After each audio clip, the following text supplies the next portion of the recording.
Why, hello, folks, and welcome to the Shards of Nyrn here on Dork Tales.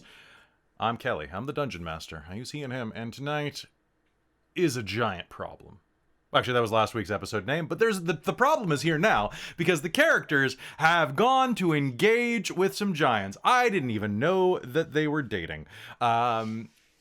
Sorry, the joke is so dumb, and I have to say it. So anyway, wow. If you listen to the intro, you know that the characters are on a quest to collect the various Shards of Nyrn, and the party has split with our Dwarven Cleric and our Tiefling Roguelock, having allied with a pair of locals from the floating continent of Valimar, a Dwarven Fighter, and a wizard that is presently a human, as well as their good buddy Kadamus Warforged, who I will play myself on here. They have gone to stop a misguided, I don't want to say evil, that's a judgment, but a misguided Storm Queen, and that is where we are going to begin our tale today, in the middle of a brouhaha.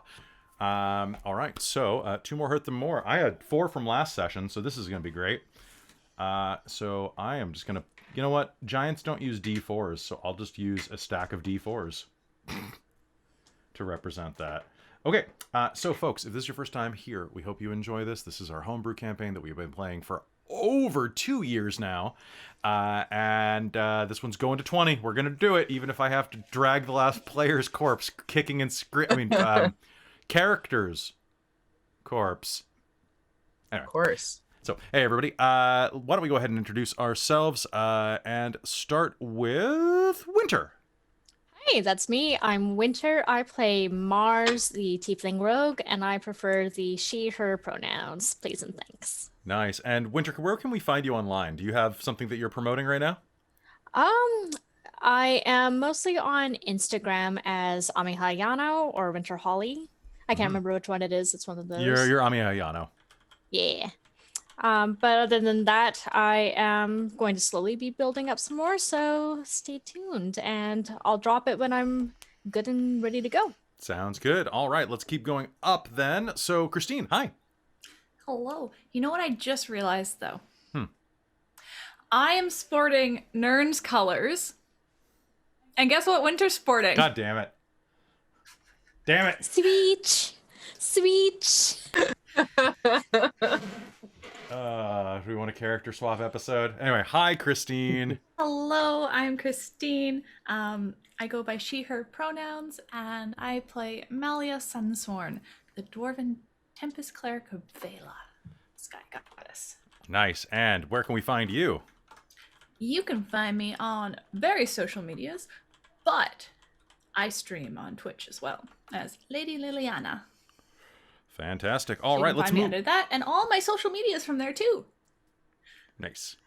All right, so we can swip over to Michael. Hello, Michael. How's it going? Hi, everyone. It's Michael, he, him, and it's going well. I'm playing Skafrem Grimhammer, the rather old, grizzled, chewy, sexy dwarven giant slayer wannabe, former troll slayer. He's a celebrity. Yeah, he's trying to upgrade to a celebrity plus. To what? Are you trying to go from being like Vin Diesel to The Rock? Like, what's going on here? Well, that's it's about getting swole. Getting swole. Speaking of swole, I don't know. That's a hard segue. So we'll just pass it on to Krista. Hi, Krista. You may remember Krista from last night's episode of Candlekeep Mysteries. Yes, I was DMing. It was lots of fun. I'm going to be DMing a few times, so you can find me here at Dork Tales occasionally, becoming more and more often, it seems. But you can also find me at TikTok is probably the best place, which I am Chahista FX. You'll see me in the chat probably at some point. CHAHISTA FX, and I have a link tree that goes to my podcast where I talk about movie adaptations of books called Based On. Other than that, it's about here. Nice. And excited to be back. It's going to be fun. It's going to be fun. So we are going to jump right into this. I am going to enjoy some of this delicious cherry-flavored death juice. You know what's really good? What? So I get to now take all my frustrations out as Malia. Because guys, guess what happened? 5 minutes before stream started, my boom arm that holds my mic broke. Yeah, it just went and snapped off. Then I was tightening one of the nuts to like try and hold it in position. I hate it when I And tighten the one of my whole nuts and bolt my arm falls off. snapped. And Right I'm just now, like, there's a small minion holding your microphone up for you. luckily, we happened to have a backup and was able to swap them out really quickly, and I had a spare cord. Yeah, actually, so Because it's really my lucky. old boom arm, the cord was actually worked through the arm to keep it contained, but that means it can't come back out. So that cord is now gone, and I can't use it anymore. So luckily, thanks to your generous donations and support on things like Patreon and your subs, we can have backup equipment so that Christine doesn't have to sit next to me and just lean over my notes and go, Well, that's and not the what his worst part initiative is. is this mic came with a stand, Well, that was your Christmas present. like a tripod right? stand, but the attachment to attach the mic to it sticks the mic far enough away from the stand that it tips over. So the tripod stand doesn't work with this mic. However, you're sounding I never crisper realized from this this 'cause I never angle used now that it's working close to you. So Yeah, sounds great. yeah, So- we just got to adjust that. All right, so folks, we're going to start game in just 1 second. Before then, everybody, roll 20 is up for you to go and log Alright, I in logged for. in, but I didn't actually open generic. All right, yeah, well, because your computer was part of the action, and then your mic broke. So there's that. Yep. Death or Glory, that is the name of the song we're going to be listening to by Dark Fantasy Studios. And with that, folks, I just want to say as we jump into this, thank you so much for watching. We love every one of you. You guys are fantastic. If you're not members of our Discord community, get over there. I promise I do occasionally go in at least once a week. This week's been nuts. I'm working on a special project for June that I think you're going to like a lot. People in the Dork Tales team like it, so you probably will too. Anyway, without further ado, why do not we get up Ducks. to Why ducks? Why Ducks are ducks? good. I like ducks. Ducks Ducks are nice. Ducks can be nice. Geese, not so nice. And yeah, it's back up to normal price. Okay, cool. All right. So without further ado, let us hop into this. I just like saying it. Okay, it's fun. All right. So the only unkillable giant is the Gloom Giant, and Wait, what? what? Don't worry about it. It happened in a different game, in a different time, in a different place. And Tia was a bully. Quack, quack, Oh quack. no. All right. Last time on the Shards of Nyrn, you approached a camp of frost giants that had taken a number of humans from a local settlement known as Starry Night captive. As you approached their camp, a number of things occurred. Mars, you snuck up, detonated a bomb in the center of the camp, exploding the back of one of the giants, covering them with burning alcohol from the sorcery-grade vodka that you saw that they had stolen from the inn. No, I just gave them fireball. Oh, whiskey? Yeah, fair enough. I need to keep track of my giant hit points. Okay, so that is a lot of hit points. My god, these guys have a lot of hit points. Have fun. Okay, one. Okay, sounds good. As that happened, Malia and Ogwyn were sneaking up the side, and as they were sneaking up the side, Malia made a noise, alerting one of the frost giant sentries, who hurled a giant boulder through a tent, slamming into her as she tried to climb up into a portable hole with rope trick. Well, into a rope trick hole. And with that, can I get initiative from everyone? All right. Yellow dice, don't fail me now. All right. It's not bad. Not great, but not bad. All right, so if you have initiative, I would like you to put it in the chat for me. That would be the most useful place for it. Okay, good, good, good. I like these numbers. I already pre-rolled at the beginning of game, so Very good call. I have a lot of NPCs. Yeah. Okay. All right. So initiative is going to be Mars, followed by. Oh, I did forget to roll Kadamus though. Okay. Kadamus 14. Okay. So that is going to be Mars, Skafrem. Malia, what is your Dex mod? +1? Okay. So I will Malia is not dexterous. Okay. She is a stubby little dwarf. Okay, so you are going to have initiative over Kadamus, I'm going to say, because you're the PC. You guys roll the same I don't initiative. mind. Okay, can go Malia, towards the end if need be. Kadamus. Then it's going to be Ogwyn, Giant 2, Giant 3, 4, 5.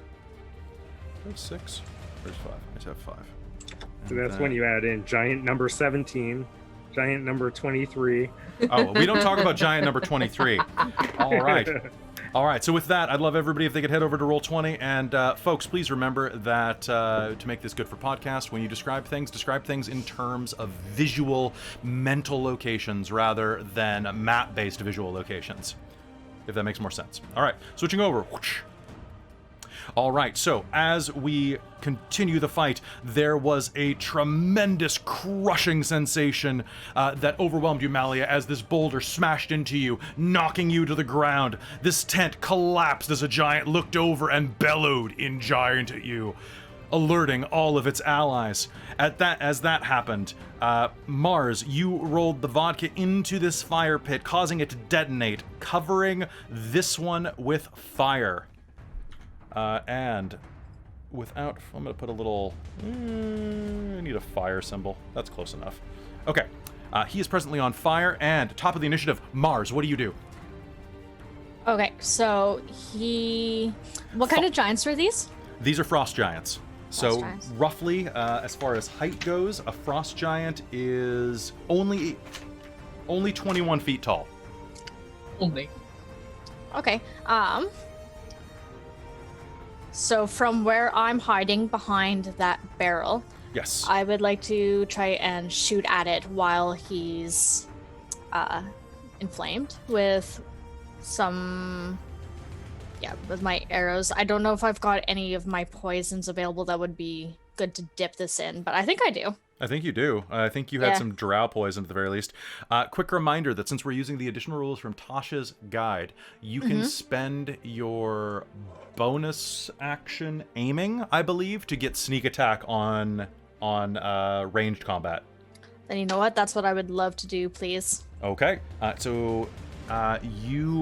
He does not know you are there, but he knows he's in a combat, so you're not going to get advantage on the roll. By the way, all of you have a point of determination left over from last episode, which you may spend at any time. I have 6 hurt the Moors.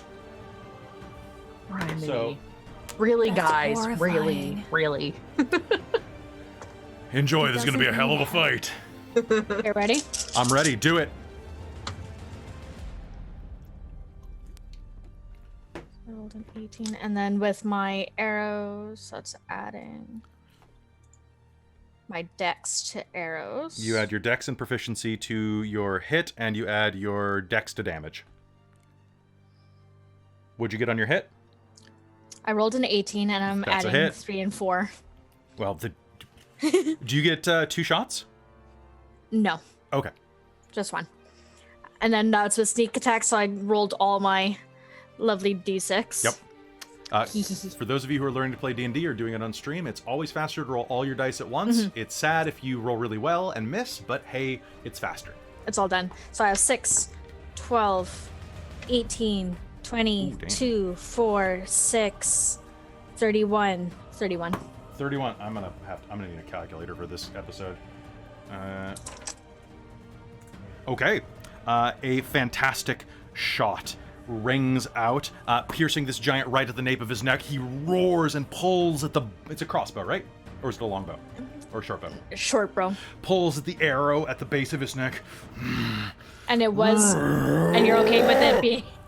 Sorry. And you're okay with it being dipped in the drow poison before I yes, do that? yeah, you can totally do that real quick. 1 sec while I pull up the DC for drow poison.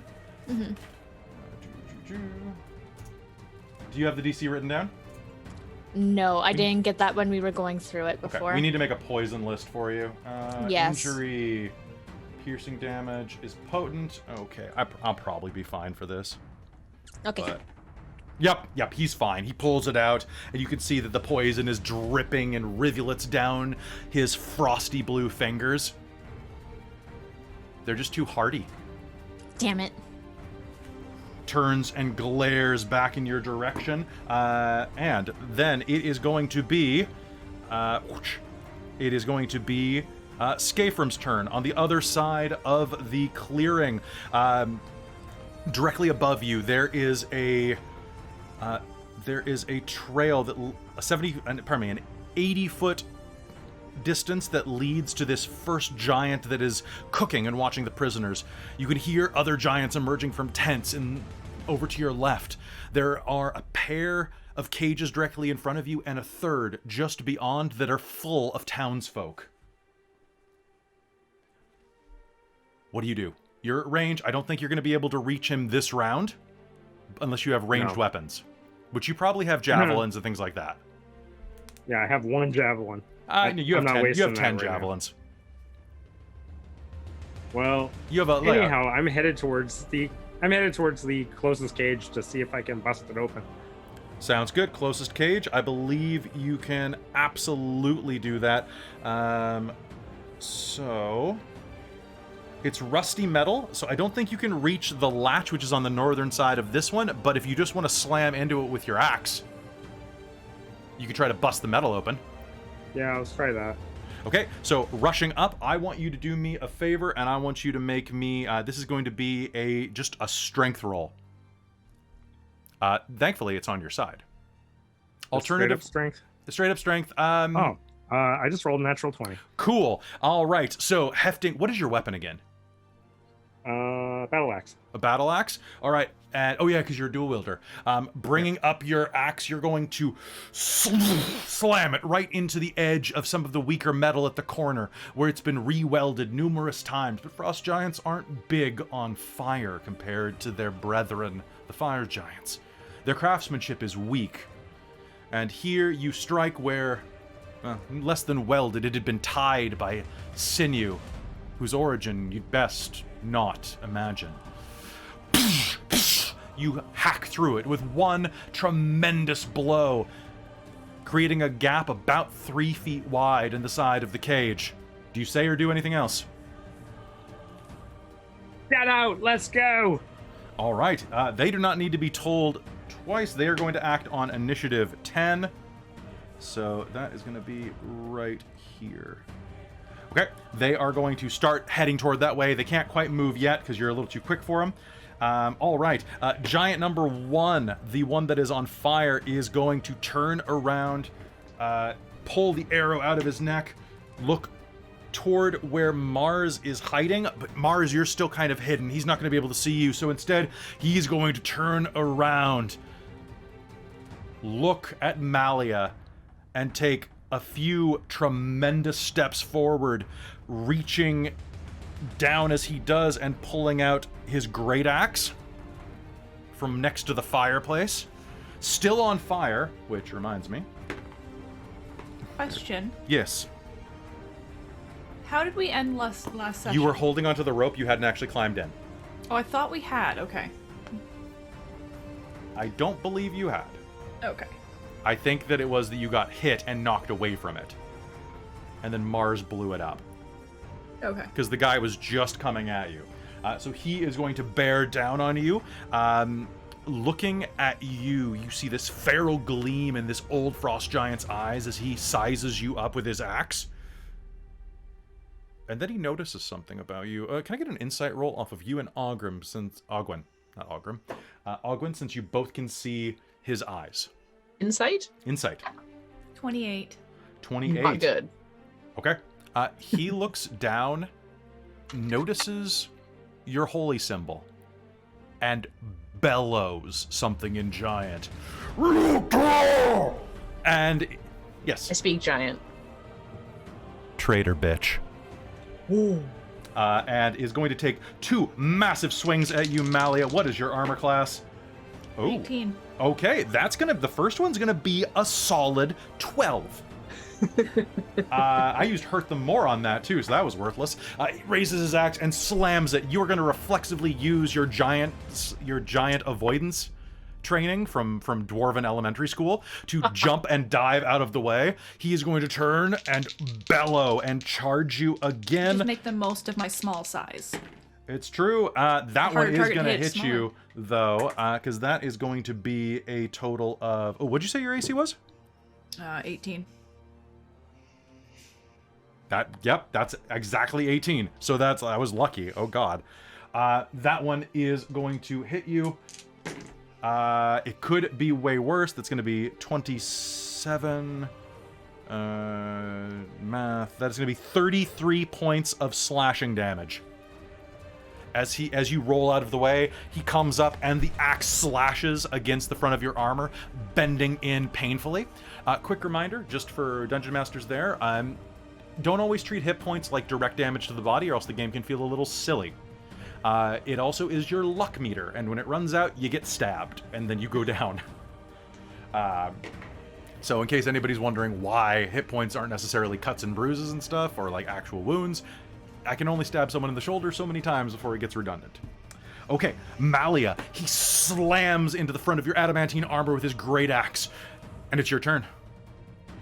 Oh shit, he actually hit me. He did hit you, yeah, for 33 points of damage. Within 5 feet of me? Yes, he did. Wrath of the Storm, bitch. Do it. I haven't used that in so long. Okay, now I want you to picture this. There's this 21-foot tall frost giant with deep creases in his eyes standing over He has to you. make a dex saving throw. Yeah, that's gonna happen. That's a 7. He's no. Okay. blistering. His skin is beginning to blister and pop as the flame that's clinging to his furs continues to burn away. The scent of rough vodka in the air.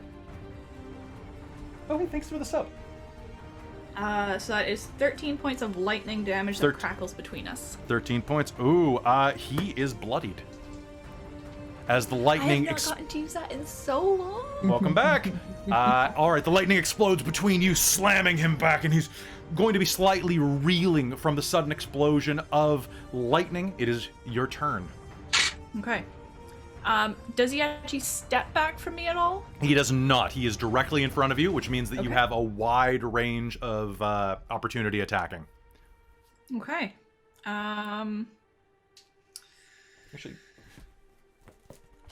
Actually, you might have more, because it's only when you leave their threatened area, which actually means that small creatures have way more room to run around than large creatures do. So can I back up enough to not provoke, but to get enough room to not have disadvantage on thrown? I'm going to check this really quick. Because if there's 5 feet in between our 5-foot squares. Because I think it's supposed to be only when... I think we've been doing this wrong, actually, now that I think about it and that I'm all hyped up, because this is the fight I've been waiting for. This is opportunity attacks. And because I played Pathfinder for way too long, so 195. You know what? I've almost got that page memorized by now. Okay, so I'm just going to read this really quick. All right, opportunity attacks. In a fight, everyone is constantly blah, blah. You make an opportunity attack when a hostile creature moves out of your reach. Yeah, so inside of a giant's reach, you have mobility. Okay. His reach would be at least 10 feet. Although they don't really do reach in 5th ed. Oh, yeah, they do. 10 feet right there. Yeah, I was going to say large creatures a glaive have 10 has foot. reach. That was the whole point of my gnome rune. That's true. Candle. All right, so with that, yes, 10 feet, so you can step out of his range without provoking. But I can step to the edge of his range without provoking, essentially. So I can put... So, yes, so you can take 5 feet back. Okay, so I've got 5 feet between us then. Yes. So that means I shouldn't get disadvantage on You do not get disadvantage from more than 5 feet away. Yeah. Sweet. Okay. I am going to kind of have had that lightning end, and I'm going to pull my thrower, Dwarven thrower, and just wail it straight at his face. Sounds good. And I'm gonna assume Because you're. I get extra on throwing against giants in particular too. You do. I'm also gonna prep something because I have a feeling that you're gonna summon spiritual weapon in a second. Oh, that's right. Isn't that a bonus? Yeah, it's a bonus action. That's what you always do to get max damage. That's fair. I will also summon my spiritual weapon. Okay, so As a bonus action. And I believe it's a part of that bonus action. When you cast, you can make a melee spell attack. Yes. Yes, there you go. I have summoned a spectral hammer next to you, as is your wont, and it is under your control and roll 20. So have fun. I think my barbarian rim dice will be my dwarven thrower, and my electric yellow will be the spiritual. All right, bring it to me. See if you can hit me. I don't think you can. I think my nat 20 says different, bitch. This All is right. fantastic. The spiritual weapon does not do so well, though. It gets a 14. 14 is going to be a miss. Okay. Well, dwarven throws are what I really wanted Yeah. the bonus on, though. No, so. I bet. Okay, so it's a d8 normal and deals an extra 2. So that's 3d8. I'm rocking out to this music. This is good. Okay.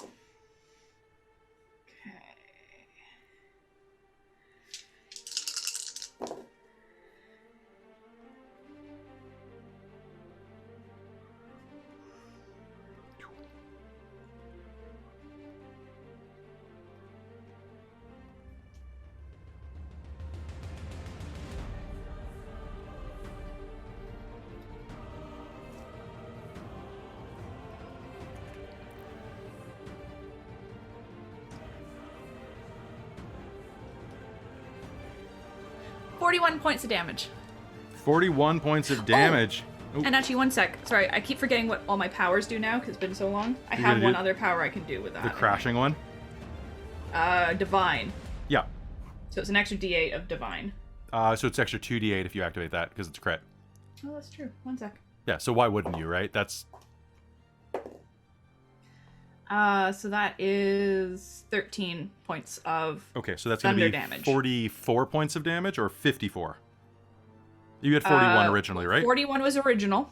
Okay, so that's going to And be then I 54 add on points of damage. 13 thunder. Okay, so that is going to slam into him. He's going to, as he backs away, as the initial thunder blow strikes you, you are going to raise your hammer and hurl it, and he's going to shout and giant, "Puny dwarf!" And your hammer is going to strike him through his hand and break through a portion of it. All of the bones of his arm are going to shatter, and it is going to flop like a tentacle against his side and slam into his chest, knocking him back. He is And then still... the dwarven thrower comes back and Malia catches it like Thor. Yeah.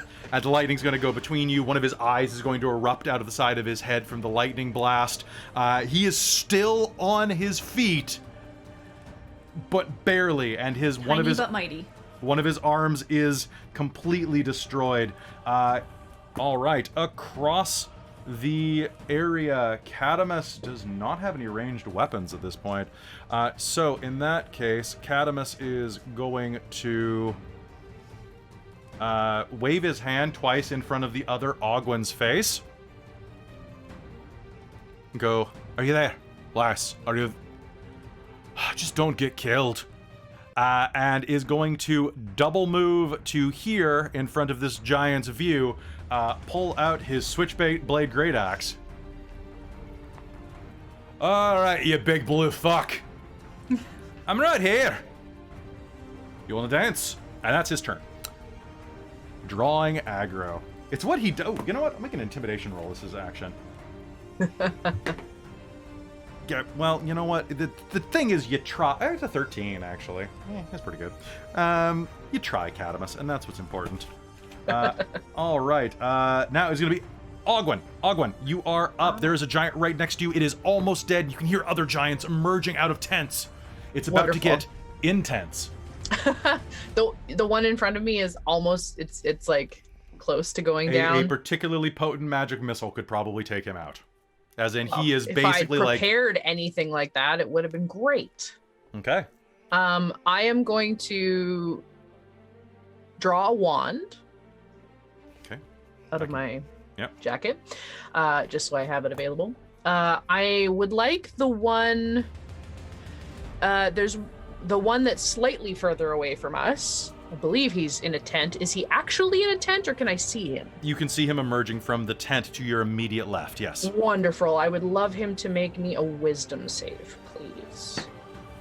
Ooh. DC 18. Oh, okay, so the 12's probably not good enough. Not quite gonna do it.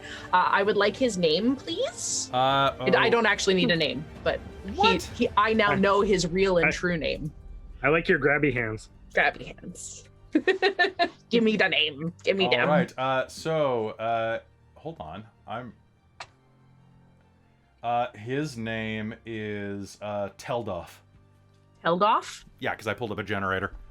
Amazing. Yeah, I forgot I need one for you. Yes. Wahaha. You're next, Teldoff.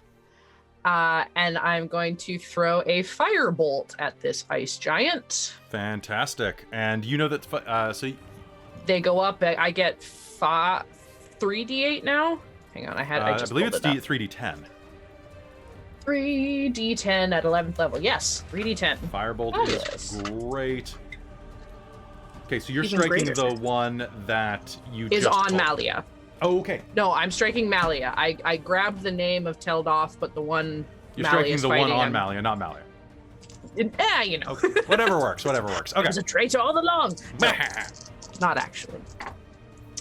Ooh, that didn't roll great. That's okay. Oh, one's 15, 19 damage of fire damage. What's your attack roll? Oh, right. I need to attack for that, don't I? Yeah, it's not magic missile.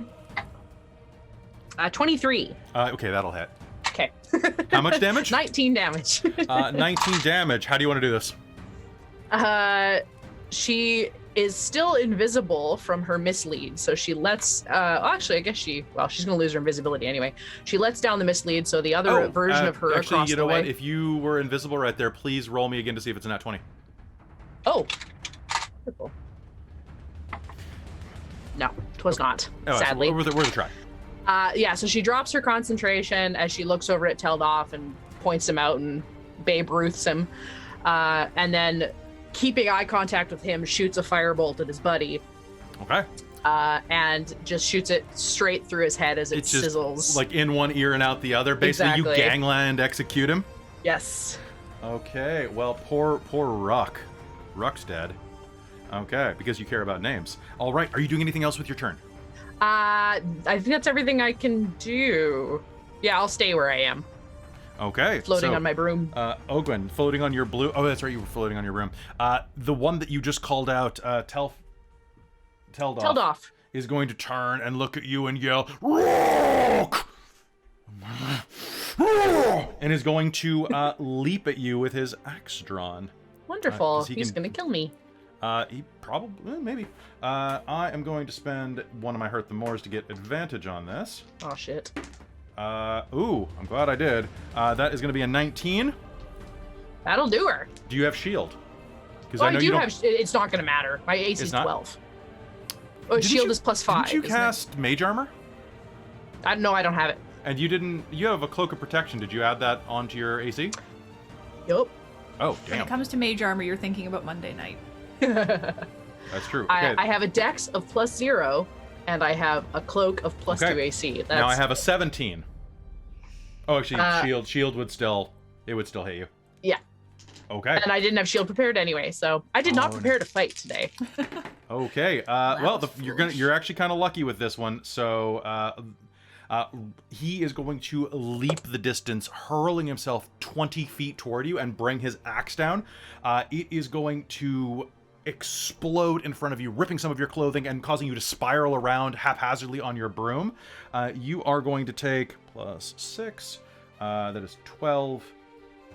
17 points of damage from the first blow, and he is going to reverse the axe and slam it into you, and this is going to be the one that hurts. That is going to be 27 points of damage Jesus. as he smashes into you with his shoulder, hurtling you toward the ground. You're still going to be able to hover up, but you No, have I'm been... not, because she's down. Are you out? I'm out. Oh my god. Shit. I have 42 hit points. Oh my god. Yeah. You Oh, She regenerate. goes flying across and skids across the ice. Okay. So Hi, guys.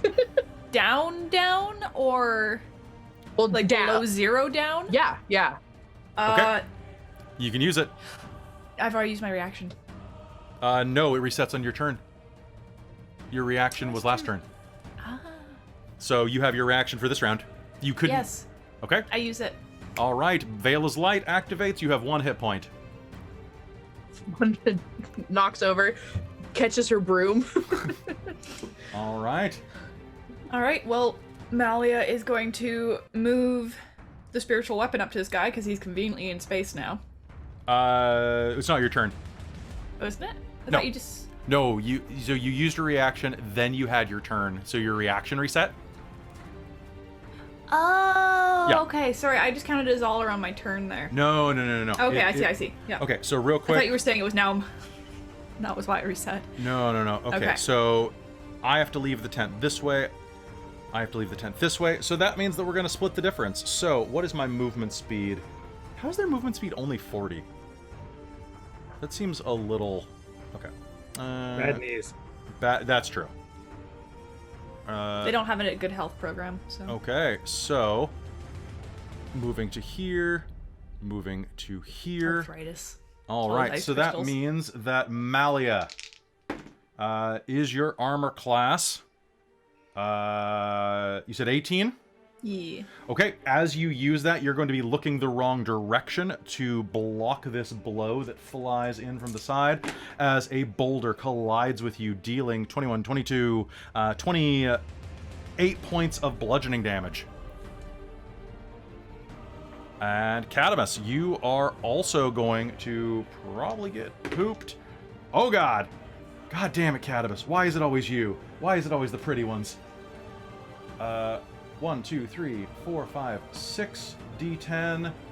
Okay, that is going to be 43 points of damage from the first one that Kadamus takes to the face with the critical hit. And then... Oh, actually, no, it's not, because it's actually 2 more D10. It's going to be 54 points on that one. And then 36 on the second for a grand total of... Is that 70?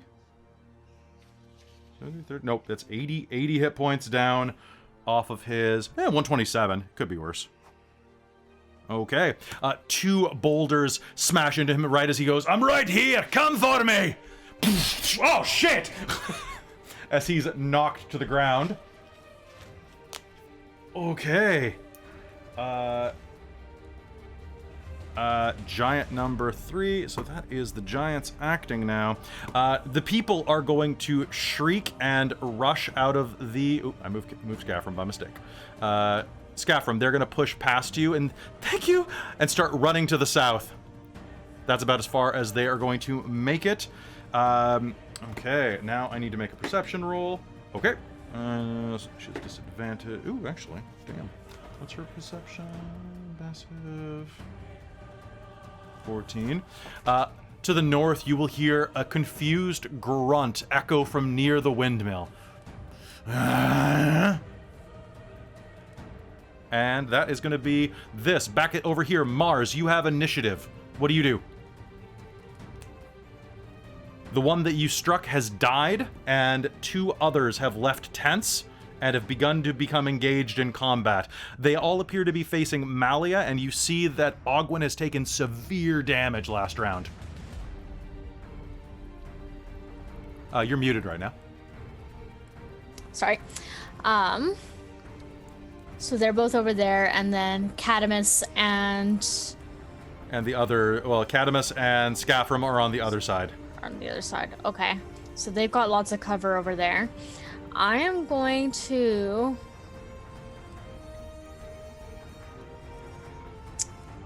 book it around to try and get this direction in between these 2.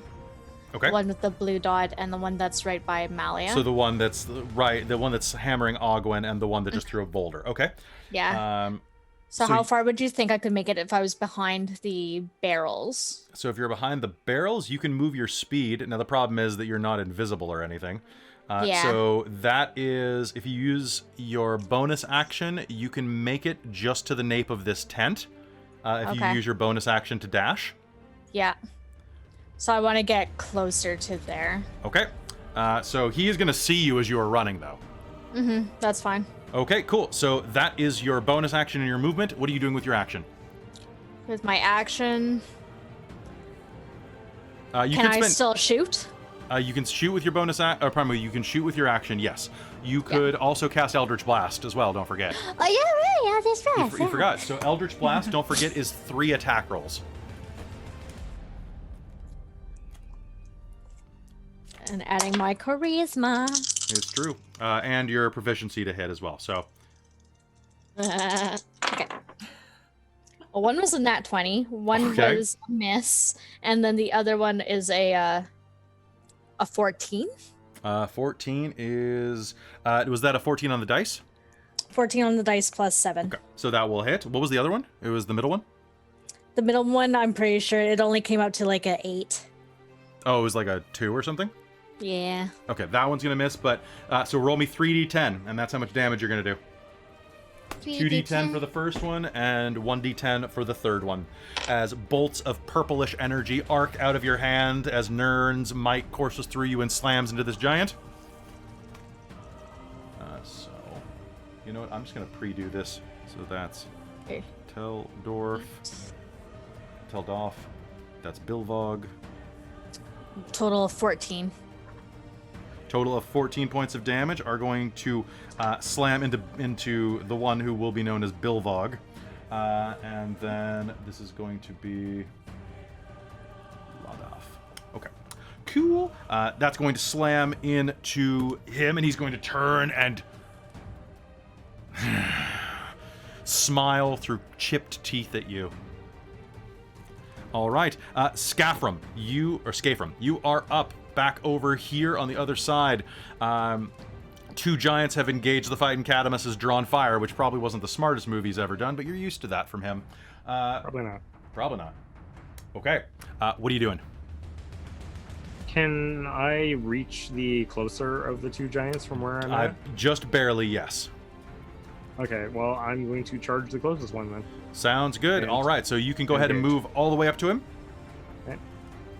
And I know you rarely play fighters, so I will give you some advice as we are going through this if you'd like. Good, because I'm not entirely sure how to handle 2 weapons with 3 attacks and potential action surge. So, the way that it works is, so you have 3 attacks at your level, do you? Yeah. Yeah. Damn, that's a lot of attacks. Yep. So, yeah, you Chop just got them your down like second. trees. So, you get 4 attacks total, is the way it works.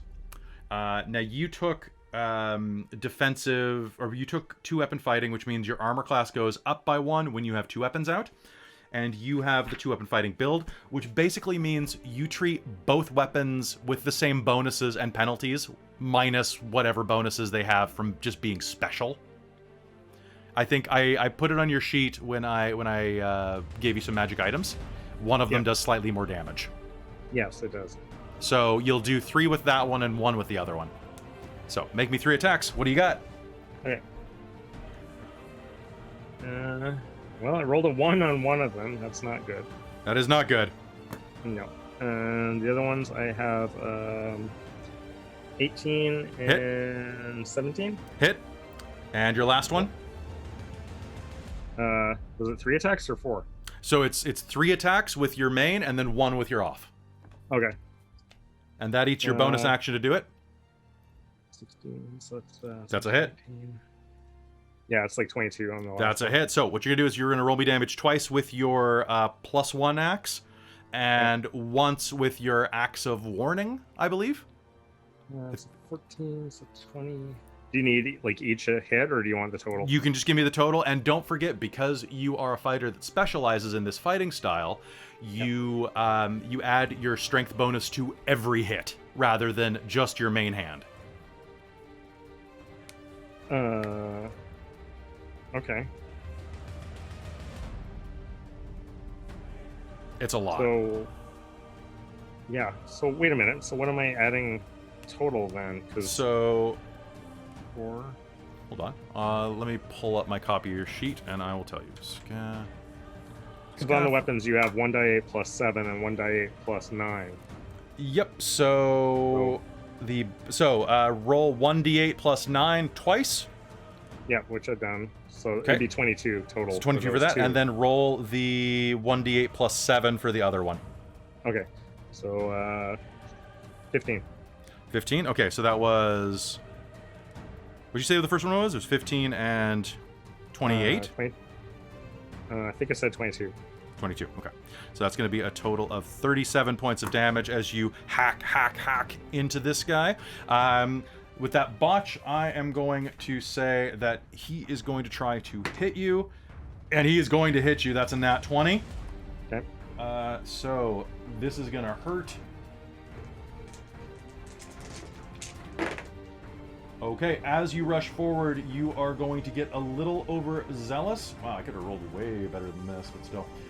24, 34. That's going to be 40 points of damage as he brings his axe down, basically the hilt of it down on your lower back, and you feel one of your vertebrae just go out of the way. That was a dad hit right there. Okay, so that is going to be 37 points of damage. Are you going to use your action surge? Might as well. Might as well. All right, give me 4 more attacks. Okay. And don't forget, one of you, or you all have determination. It's not visible on this screen because it'd be super tiny. But So that's 28. that's a hit. Is that 19? 15. It's 26. That's a hit. And 27. Okay, and then you have your offhand, which is a +9, if I'm not mistaken. Yeah. Okay, so this is Higa. You're fighting, and you just did 37 points. 27. Okay, that's going to be 4 hits. Okay. 1, 2, 3. 5. 6, 7.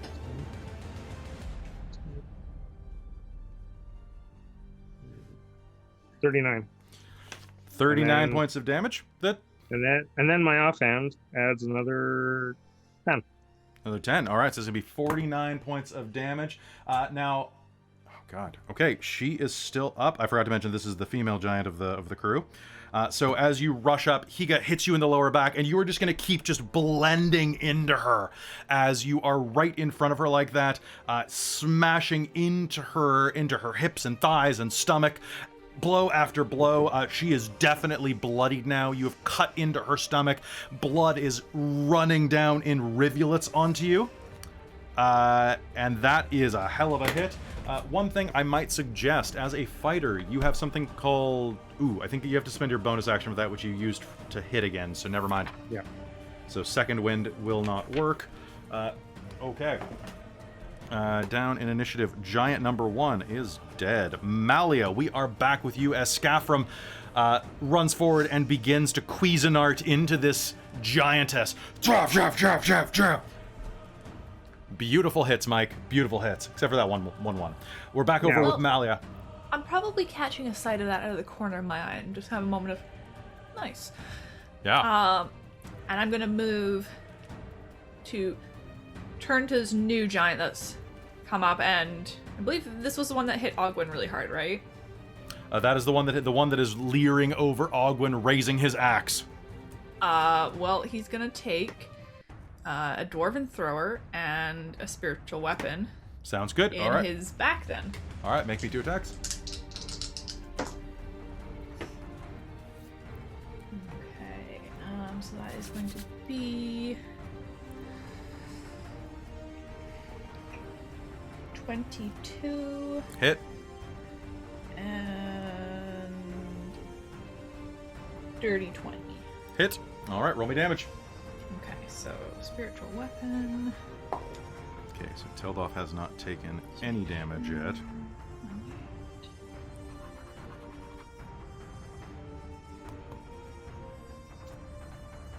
13 on a spiritual weapon in particular, and 13 that is on the force spiritual damage. weapon. Cool. And then I'm doing the Divine Strike on the Dwarven Thrower as well. Sounds good. Oh, and you can do that every round, can't you? Yeah. Yeah, there's why no the limit hell on it. wouldn't you just, It's like, once a turn, just tape the button to on? basically, yeah. And I think that's the one that we decided that it could Your- be either... Your goddess is just like, why is my electricity bill going up? I think that's the one we decided could be thunder or lightning, even though it just specifies thunder in the book. I mean, it's Vela. She can do what she wants. Okay. It's a homebrew setting, guys. We have fun. That's the number one thing, is to make you guys feel epic as hell. And this is a hell of a fight to not have a plan, just saying. Yeah. 30 points of damage. 30 more points of damage? Yes. 5 of which are lightning. Perfect. All right. So that is going to explode forward as he takes all of these hits just backward, knocking him slightly backward. He will lean forward into the blow. He is definitely beaten up, just on the edge of being bloodied, I'd say.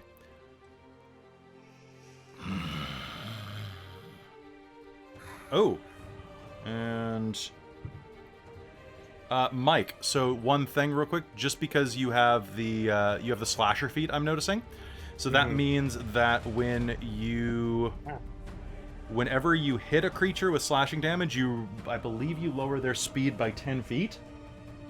Basically, because they just can't keep moving because they're bleeding so much. Oh yeah, there's that thing too. So Yeah, plus you have Sentinel, which allows you to basically park yourself in a corridor and control it forever. That's gross. Good. hold the door. Hold the door. Okay, so put that away for now. Okay. Malia, all right, back over here. It is going to be Kadamus' turn as this giant leers at you. Kadamus just got completely wrecked with that, so that's 45 feet. That's only 30 feet.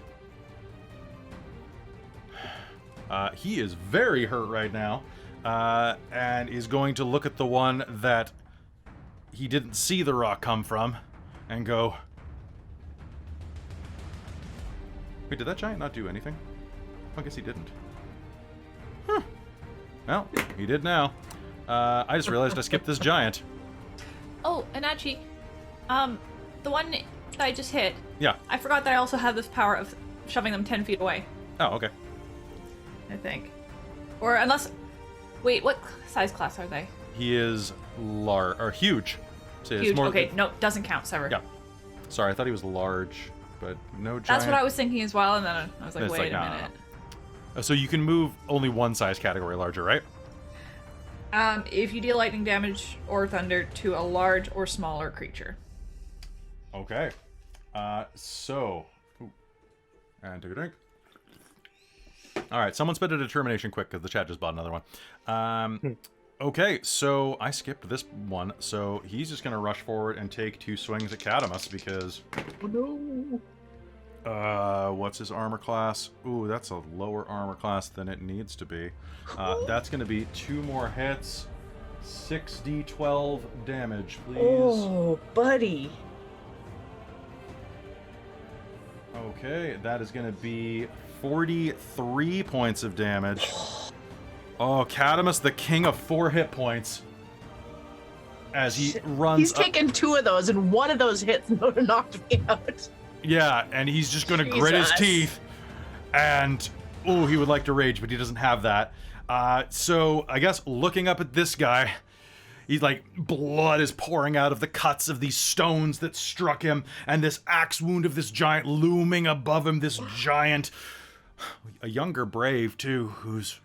Oh, wait, no, this is the really old one. This is the really old one that was cooking. That reminds me. The really old one who's looking for one last worthy kill and is disappointed by this dwarf. You'll hear him say, in giant across the field, I hoped for better. Kadamus will crack his neck and say, your wish is granted. And I'm going to take Great Weapon Fighting, -5 +10 on both of these. That is absolutely 2 hits. So that is going to be... Oh god, this is going to be bad. It's not going to be bad for me, though. Call an ambulance, but not for me! Okay. Oh, and that's a 1, but I'm a great weapon master, so no, it's not. Okay, so those first 2 hits are going to be... Oh, and then plus my d4s. 2. And... Okay, stop rolling. There we go. Okay, so that is math 15 plus 6 plus 20 plus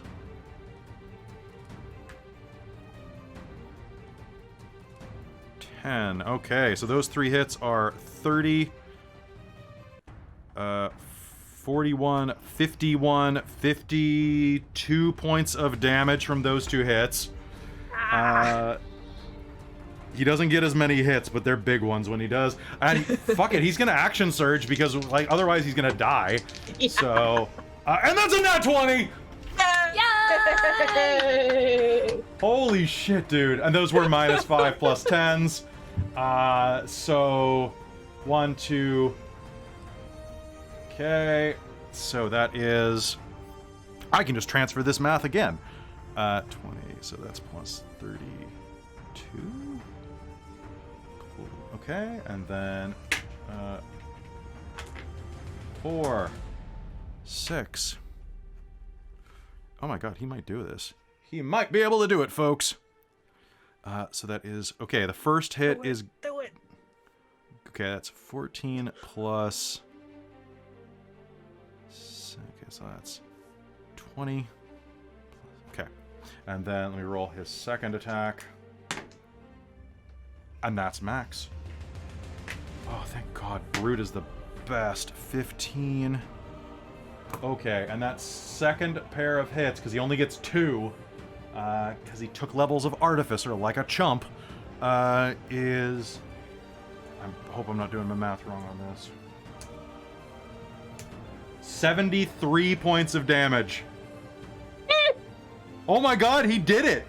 He actually did it! Holy sh... Oh wait, no he didn't. No he didn't. He's 13. Is he 13 short? I said 52 on the first one. Oh damn, he's 15 short. Damn it! How about something good happens? Maybe Was there he something? did it. Was there something There's good 2 happens? something We good have happens. 2. We've been putting them We in the have chat 2 for you. Oh, something good happens, huh? Two of them. 2 of them. Both Ghoul and second gen.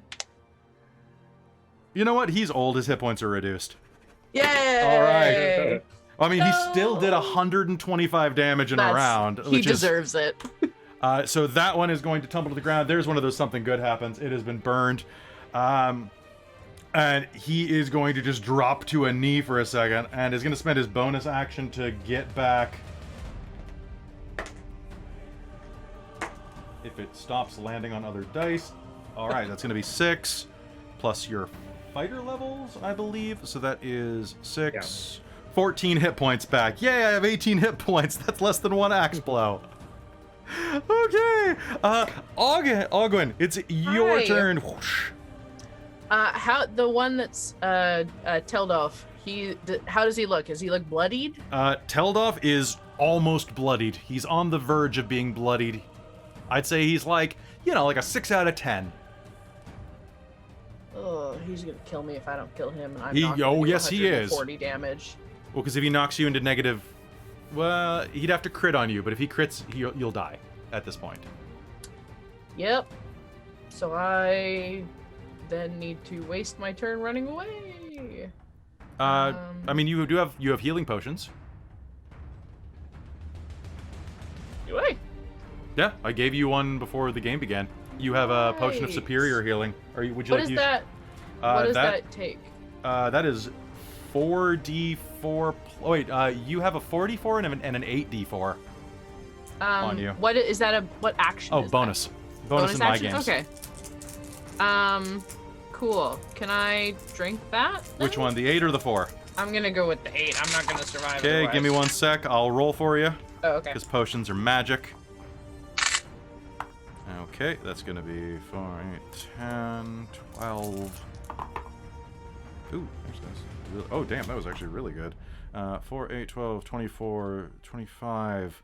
It's going to be 33 points of healing. Fabulous. I'm almost up to full. Wow, good for you. All right, so that's your bonus action. Is you just go off a little bandolier in your hip and go. Chug, chug, It's chug. like in my world, potions are like this big. They're like Jello shots. Very fair. Nice. Okay, she's gonna dodging this on their broom, take a shot of it, and then look him up in his face and go, "I know your heart, Teldoff." And I'm going to cast Toll the Dead. Oh no! So it's going to be a D12.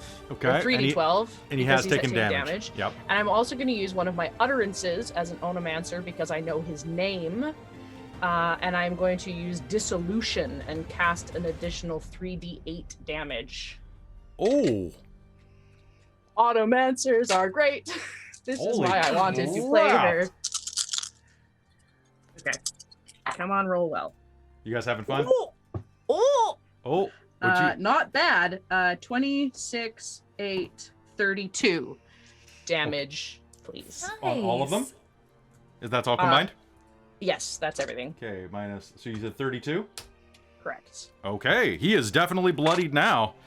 That was a solid maneuver, my friend. So looking at this, it is his turn now. Well, actually, I apologize. Toll the Dead requires a wisdom check. I shouldn't have taken that from you. He might only take none of that. Okay, hold on. Let me He needs actually an 18. Find a d20. Nah. That was a 12. Hooray! Toll the Dead is good. All right, so spectral dongs will gong, or gongs will dong, I don't know. And blood will start to gush out of his nose, and he will take that additional damage. He is going to... he's going to look at you and say, "Know this."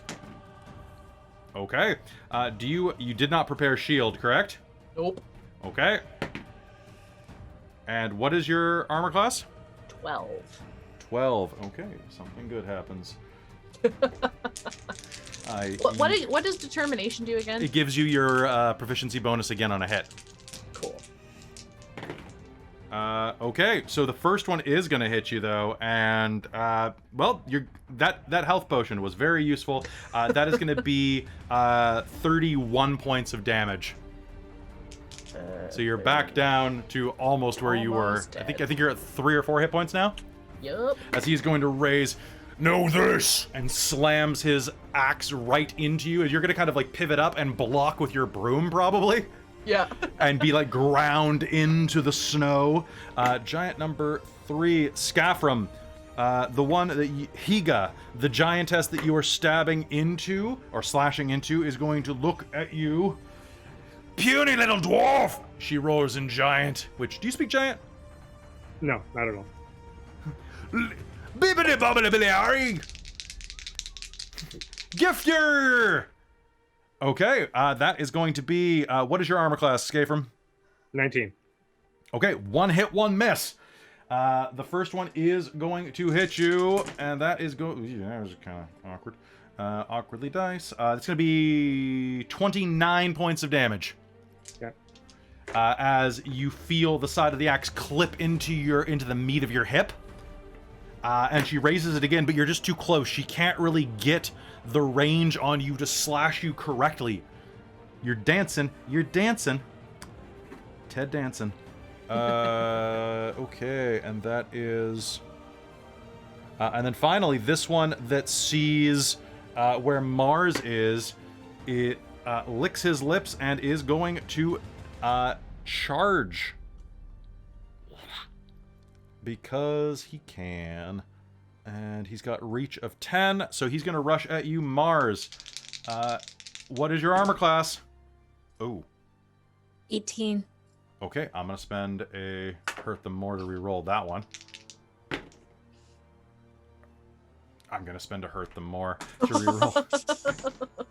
There we... Wait, 18? Yeah, 19! 19! Damn it. Well, at least I made you use how I had many to of use those? 2 of them. It was rough. I rolled 2, 3, and then I rolled 2, and I'm like, no! You're not that good at this! And then my damage was a little bit crap too.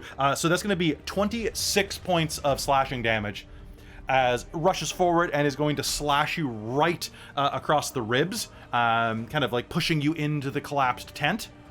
Yeah, and I believe I don't have any actions or bonuses that I can use my evasiveness or anything like that. Yes, actually you can. You can either use your reaction to have that damage, because you haven't used your reaction yet, or you can use Hellish Rebuke. And Hellish Rebuke has gone up in level for you, if I'm not mistaken. Hellish Rebuke now does, I think, 3d10. So let me just check this real quick. So at level 11, because it scales with your total level. As a second level spell once, actually it doesn't scale up, but you cast it as a second level, which means that it does 2d10, I believe, if they hit you. So you can either have the damage or do 2d10 to him. If she's casting it at its second level, it's Is it 3? 3d10. Okay, I was just looking that up to be sure. So Yeah. cool. So you can do 3d10, so you get an extra Eldritch Blast out of it, or you because you already struck him with Eldritch Blast once. Yeah, so I'm gonna do that. I'm gonna just absorb the damage, Okay. and I'm going to go blah, blah, blah. All right. So And it's all infernal and scary and shit. all right, Infernal Flame will lick out. Roll me 3d10. Tell me what you get.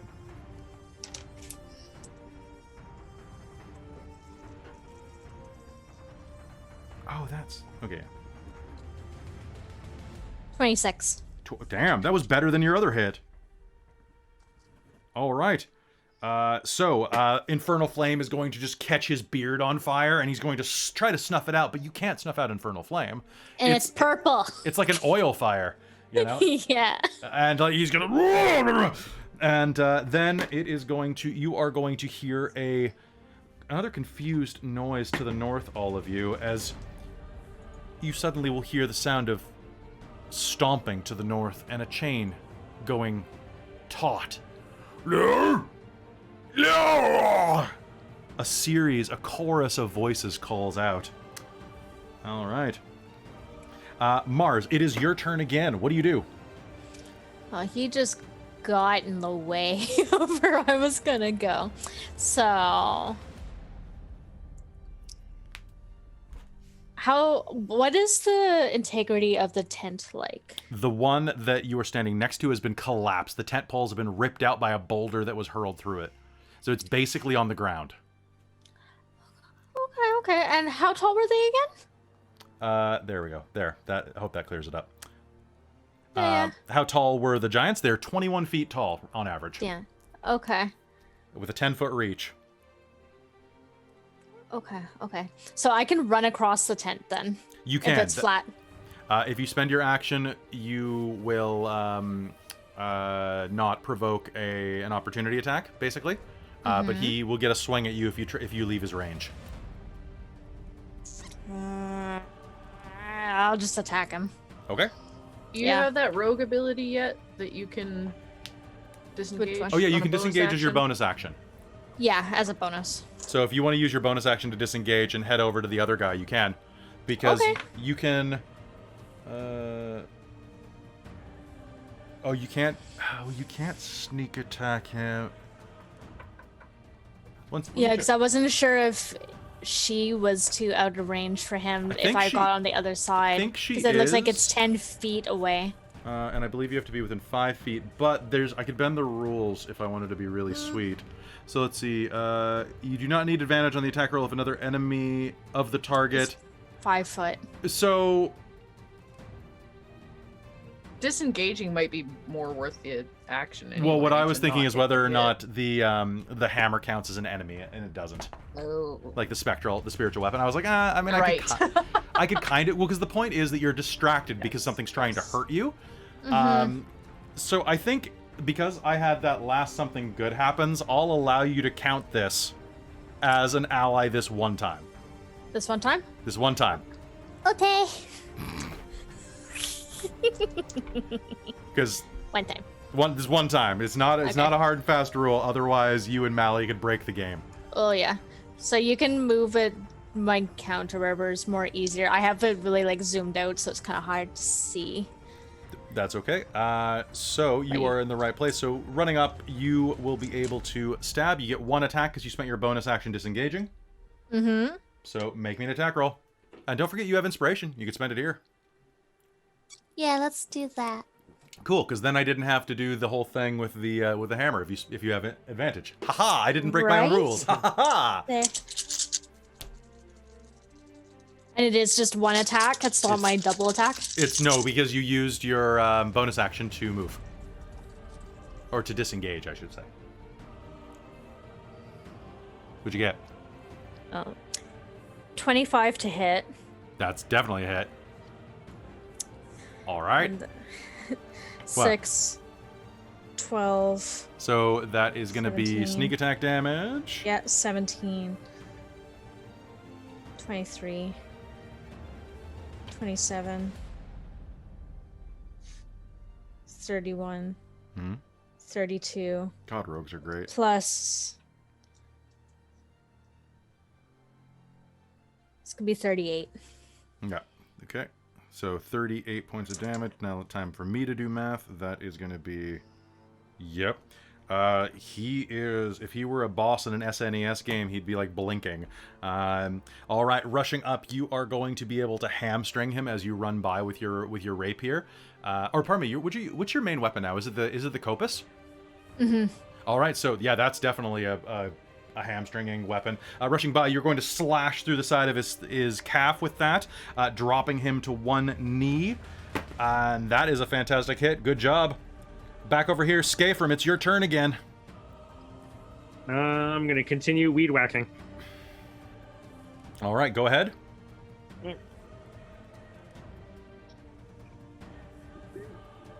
Okay, so give me 4 attacks, please. Okay, so that's 27, Hit, 23, hit. and 29. That's a hit. Now roll me with your offhand. Offhand is... Ooh, not that great. 16. 16 is a hit. Holy crap. Oh, okay. Wow. So I need a lot of damage from you. So that is going to be your grand total of damage. We can do this the nice easy way. Is going to be 4d8 plus 43. Yeah. That's a lot. So 43. So 4. Yeah. So I'll subtract the 43 right now. Tell me what the 48 does. 9. So that's another 21. How do you want to do this? Let's see if you go down like a troll, and I'll swing the axis out both sides and take all of her toes off. And as she starts coming forward, hold my axis up to catch her neck as she comes down. You know what? It is just as effective on her as it is with a troll. With 2 sweeping motions, you are going to basically scissor her throat wide open, and it's just going to topple off onto the ground next to you. Probably in a huge shower of giant blood everywhere. Oh, just it's like Quentin Tarantino over here. Like, it's just there's no corn syrup for miles. That is a fantastic hit, Skafrem. Another notch for your belt. Back over here, Malia, it's your turn.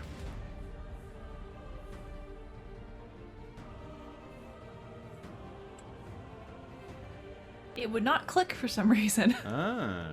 I was Alright. like, what's happening? Because I was trying to unmute. That happened to me earlier too. Was it on Zoom? Yeah, like I kept clicking it and it just kept flickering and then staying muted, and I was like, Fair enough. No corn syrup for miles. Thanks, Fraga. okay. Well, I think the spiritual weapon is right there, and my hammer's in my hand again. So I think they're just gonna get smacked again. All right, sounds good. Same one. That is gonna be 27 Hit. and 22. Hit, strangely. God, I like frost giants. They're really easy to run. They do what they do, and they're like, And this fight has been so quick, they haven't really had a chance to see the carnage around them. So the whole morale reaction hasn't had a chance to set in yet. 39. What do you want? On the thrower. Okay, then 8 of which is thunder. Okay, well, I'm gonna be a nice DM for you. Your dwarven thrower flies forward, and as this one looms forward from Mars's hamstringing, it's gonna catch him right in the throat, and similar to Skafrem, the head is going to pop off like a ripe cherry. Nice. Showering Ogwyn with gallons and gallons of cherry juice, we'll say. Which means that your spiritual weapon is All up. right. Bonus action, move it to that guy. Sounds good. Make me an The attack. next giant. And, well, I rolled both attacks at the beginning.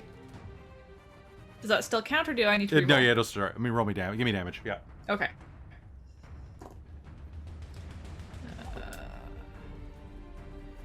12. 12 points of damage. All right.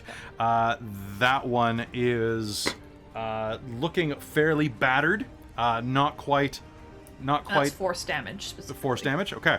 Looking fairly battered. Not quite in the worst situation of their life. Not quite in the best situation of their life at this point.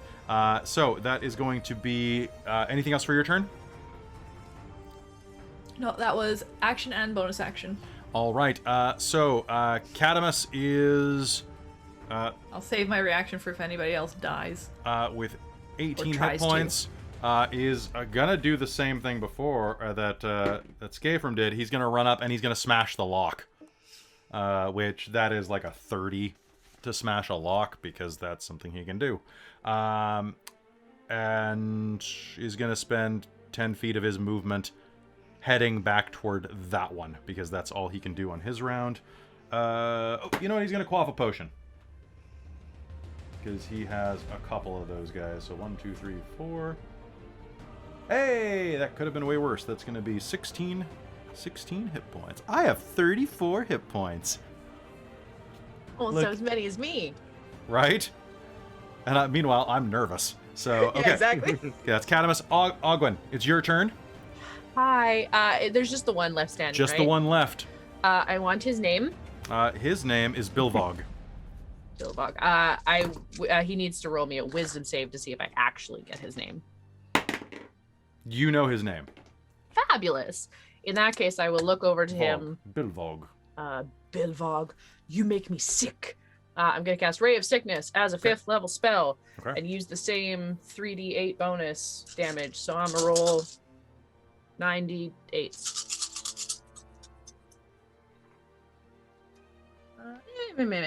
7, 7, 7, 21, 29, 32, Ooh. 38, 41, 46, 52 damage. Holy crap! Oh, actually, hang on. I gotta roll. I might not actually do that. Remember 51. Does 22 hit? Yes. Okay, 51 damage, and can you make me a Constitution save? Okay, hold on. You said 51 points of damage? Yes. Okay. I did my math wrong, so one sec. Nat 20. God damn it. Bilvog is many things, but he is tough. Less tough than he was, though, because that's 51 points of damage to him. Yeah, I was hoping he'd be sick. It's poison damage. Mm-hmm. All right, is there anything else that that you can do? No, I think I'm good. Okay. You could also try to just, like, use your movement to fly up out of his way. Oh, I guess I can do that, huh? Yeah. I've got a movement of 50, so can So, I just yeah. go 50 feet up? Yeah, you can go 50 feet up. Beauty. I'll do I that. mean, he could hit you with ranged attacks, but he's kind of got some stuff in front of him right now. Yeah. So Giant 2 is dead. Giant 3 is dead. The people are going to continue to... actually, the people are going to do a morale save at this point. And actually, one of them, the one in the middle, this lady there, who's about like a 20-year-old girl. The other is a man in his 40s, and... actually, there's only 2 of them. So the woman in her 20s is going to look behind, see the giants fall, and is going to turn and start moving back to help the other people. because she cares about community. Okay, you hit this giant with the ray of sickness. He is going to stumble backward toward the erupting fire and look around at all of his dead friends, and is going to fail his courage check. He is going to rationalize this later as someone has to tell the tale of who needs to die. And is going to run, actually. So... Now, here's the question. Does Spiritual Weapon provoke an opportunity attack? I don't think it does because it requires a bonus action. I don't think so. No, because it would be like a fire sphere, flaming sphere provoking. Okay. All right, so he is going to be able to make it about same sort of idea. 80 feet away. He's just going to book it. There's nothing inside of his range right now. So he is going to book it. Mars, it is your turn. What do you do? So he's going to try to turn and book? He's going to try to turn and run. You can use your bonus action to aim for sneak attack. He's only 80 feet away. You can totally do that. Yeah. All right, give it to me. Sneak attack with my arrow. Snack attack. And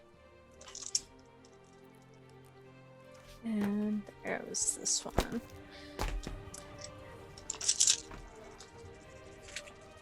And determination? You can spend that after the roll. Dang. 21 to hit. You didn't need it. All right, roll and give me damage. 10. 18.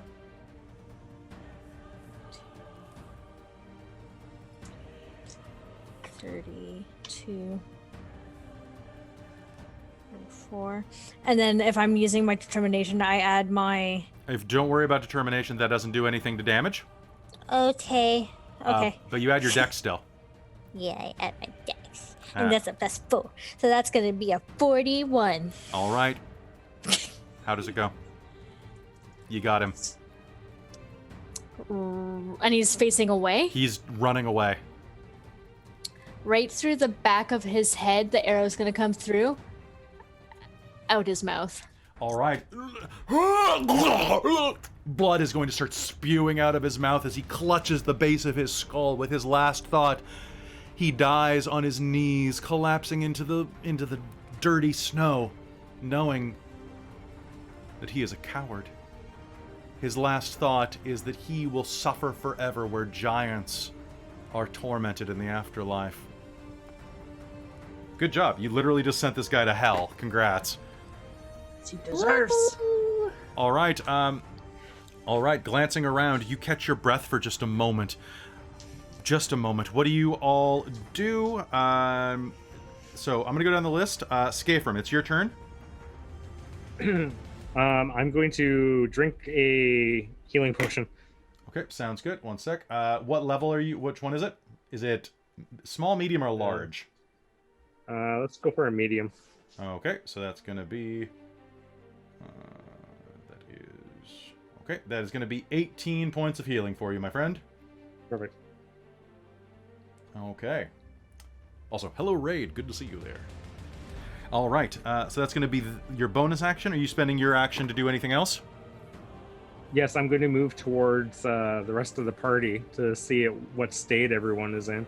Sounds good. All right. So you can make it all the way if you spend your action. We'll say to right about the middle tent. So you'll be about halfway there by the end of your round. Okay. On Kadamus is just going to go and unlock the other tent. And then... The other cage, you mean? Sorry, the other tent. What am I doing? The other cage, and then he's going to turn and start jogging back that way as well. And Malia, what do you do with your turn? Okay. You see that Ogwyn is very badly injured. Okay. She's actually... Oh, no, right, I did. Never mind. I'm looking at my damage, not my hit points. I'm very badly hurt, yes. How is Kadamus and Skafrem? Skafrem looks hurt, but not as bad as Ogwyn, and Kadamus is in his usual state of disrepair as he is kind of half limping, half jogging back toward you. Okay, I'm gonna hold until they get within 60 feet of me, and at that point, mass cure wounds. Sounds good. All right, and Ogwyn, what are you doing? You're about 50 feet in the air. I'm going to give you...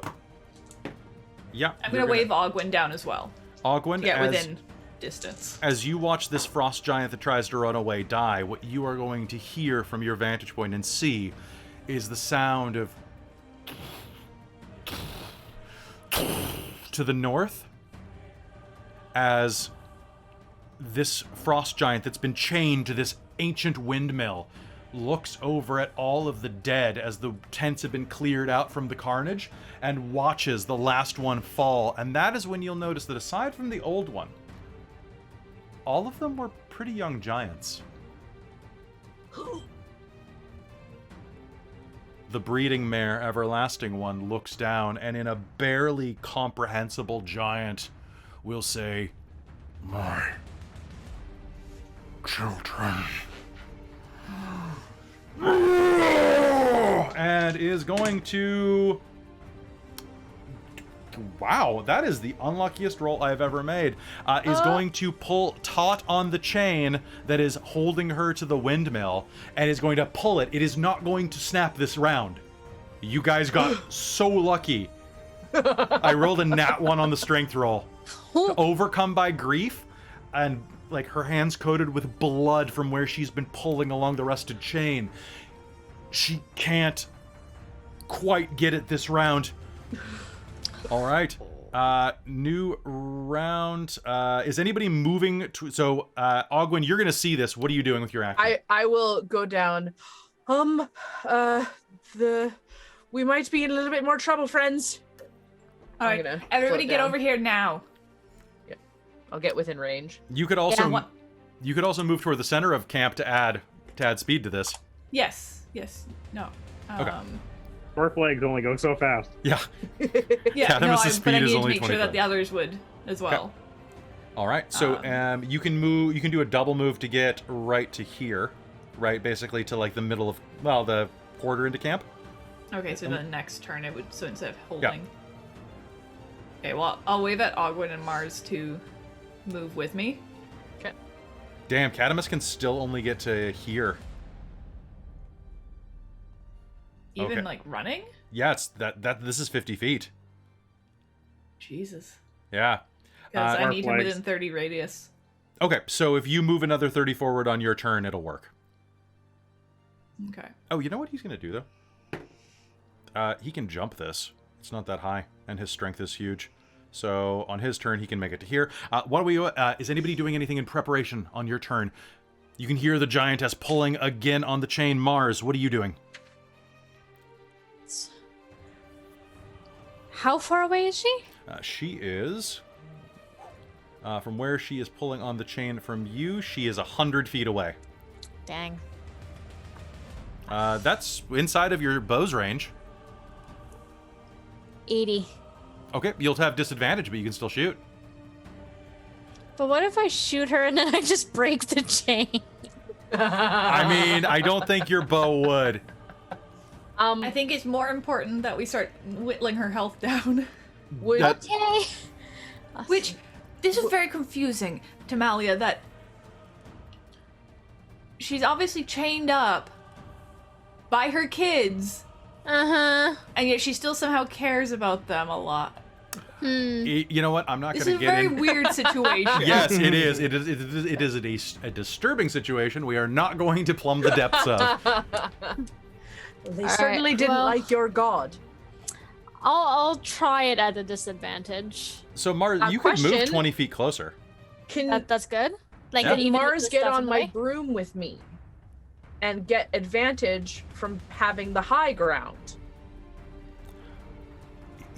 Yes to the first part. The high ground only gives you an advantage if you're a psychic warrior. Okay. I thought you actually get advantage if you're higher up with a bow. Do you?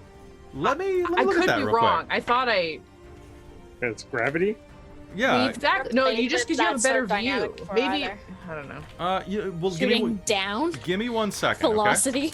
Well, because that's why towers are good. Have 2 range or small as your normal range, large as your long range is disadvantage. Blah blah. Grappling, 2 weapon fighting. It doesn't appear that you do. They've really pared down the rules a lot, so Yeah. it That might have been definitely an seems older like a- You edition. usually gain advantage or disadvantage to the use of special abilities, actions, or spells. The DM can also decide the circumstances, influence of a roll in one direction or the other, and grant advantage or impose disadvantage as a result, considering granted advantage when the environment contributes to the character's chance. I'm of gonna success. say that not in this case because Okay. if you want to stay inside of Malia's range, you can't get that high. Yeah. But I'll say Okay. that maybe in the future, if you do get her to a good vantage point, sure. But you don't want to do the full 50 because you got to be within 30 feet of Malia. Yeah. Okay, so that's a good compromise. So Mars, that does mean you can spend your bonus action aiming for sneak attack, though. Up and away. Okay, so Ogwyn is going to right in front of you and say something like, Up on. Hey, "And who are you to say no to this pretty lady?" hold me? Oh God. All right, it was Ogwyn all along, taking you up, getting high with Ogwyn, just but now- floating. So And now I can just do it without a disadvantage. you will just be rolling straight up, like Paula Abdul. Yeah, man. What? Oh, I lost one. Really wanna Okay. love? Oh, oh, oh. Thank you, Krista. Krista, I love you so much. I really do. Someone I love else. Paula Yeah, I didn't get into it listening to Paula Abdul. You I love love the cold-hearted heart. snake. Oh, A that's fair. 19 to hit. A 19 to hit is going to, if I can find, yeah, it's gonna hit. Oof. Spooky. Okay. So that's 5, 10, All right, just a quick 15, reminder of what 20. we're dealing with here. 26, Ooh, 34, that's a Charming. big lady. I know she's beautiful. 38, plus 4, Charm 42. and she's Grace. How many? 40, 42? Got ice all 42. up on her face. Oh damn, that is That a was that was with sneak attack, right? that is with sneak attack. All right, so your bow is going to draw back, and you're going to fire. Now she has at least 4 other heads at this point, living heads. There may be some dead ones that are sprouting off of her. Think Quaid, kind of growing out of her shoulders and neck. And your arrow is going to go and pierce the eye and brain of one of the heads on her shoulder, and she is going to snarl with pain. That was a damn good hit. Dang. And okay, and that will happen at the start of my turn. Okay, Ogwyn, do you have anything else that you want to cast? So your movement was basically going, oh, get on. Can I, in that movement, move like 10 feet closer to the? I think I would like to be within 120 feet, and I'm not sure if I am You right you now. are. You absolutely are. Okay. So I'm gonna move everybody where they said they were going to be. Okay. So It's tough when you get into 3-dimensional. I know. I'm only using Roll20 right now just so that like it is a thing, but honestly, yeah, totally. it's a little useless for us at this juncture. And boop, and then we will just do actions accordingly. So, what would you like to do with the 120 feet? I am going to cast Firebolt. Actually, no, I'm gonna cast Ray of Sickness with a at a 4th level, Okay. which means I do 2, 3, 4, second. All right, here's my con save. 4th. Yeah. Scrap it. Ooh, 18. that it. 18? Yeah. 17. Yes. Okay. She, in that case, is going to be, if I hadn't lost the spell, Ray of Sickness. Ray of Sickness. She is sickened or poisoned. That was my question. Poisoned. Okay, so poison means that she has a disadvantage on attack rolls, if I'm not mistaken. And ability checks. Oh, damn. Really? Yep. Okay. Didn't roll very well in the damage, so I'm glad she screwed that up. Actually, I might not hit her. Does a 19 hit? 19 does hit. Okay. In that case, yes. So 7, 8, 9, 13, 18, only 18 damage. Only 18 damage. Well, that still But- is pretty good. If I remember how math works, it's even better. she's poisoned until the end of my turn, or end of my next turn. Okay, end of your next turn. Okay, so I will mark that. Okay, so with that poisoning, you are all going to rush up together. She is going to grab the chain again, and that time, you know what? I would like to rage. And that's going to be a 29 to snap the chain, putting her foot against the side of the windmill with the strength of a bereaved, animalistic-minded mother. She is going to snap this chain that's meant for mooring boats into docks. This chain that is meant to hold down giantesses snaps, and she... Actually, it doesn't even snap. No, this chain's too strong for that. This is an old windmill that it's riveted to. The windmill is going to actually tip aside as a stone about the size of a treasure chest is going to rip out of the mortar. And then, looking down, she's going to turn and start swinging it as she advances with her new flail. I was gonna say, and then she created a flail. Yep, because having a great axe doesn't really make sense for her until she gets to the bodies. Okay, now it is going to go to Malia, and any other prep that you all would like to do needs to happen right now. Mars and Ogwyn, you have acted, so it's you three, basically. So Malia and the dwarf. It's the dwarves. The dwarves get to act. Malia, Everyone gets boss. 25 hit points. everyone gets Second 25 wind. hit. And second wind for me. All right, roll me a And d10. Kelly, Yeah. did you hear that I was miscounting my d6, so you actually get some HP back? Oh, do I? Yep, so because of the switch from going to Warlock and... Oh, you were doing d8s instead of d6s? No, I just had too many d6 for Oh, okay. doing that sneak attack, so I'm taking them away. The ones that were color-coded are my normal 6 d6, but I was Okay. adding more to that, so I took away. So Yeah, you can because take you back... should only have 5 d6 right now. You're right. That's right. So you can take back 24 health. Oh, yeah. Yeah, sorry about that, but I just reread it and I was making sure. Oh, thanks for being It honest. seemed Oh, wait, wrong. I almost subtracted another 25 hit points because I'm... so No, don't do is that. 40... is that the way math works? No, it is not, Yeah. Kelly. There we go. I need to remember how tens columns work. Also, my notes are like this is my initiative and damage sheet. It's not pretty. Yeah. I'm always curious how other people do it. Then we got people like David who have like a VR rig practically, just like, and this number Yeah. goes here. It's like, Yeah, they're just like Tony Starking it. and I'm Captain America over here, like a piece of paper works just fine. Exactly. You don't even need the book if you don't want to. What?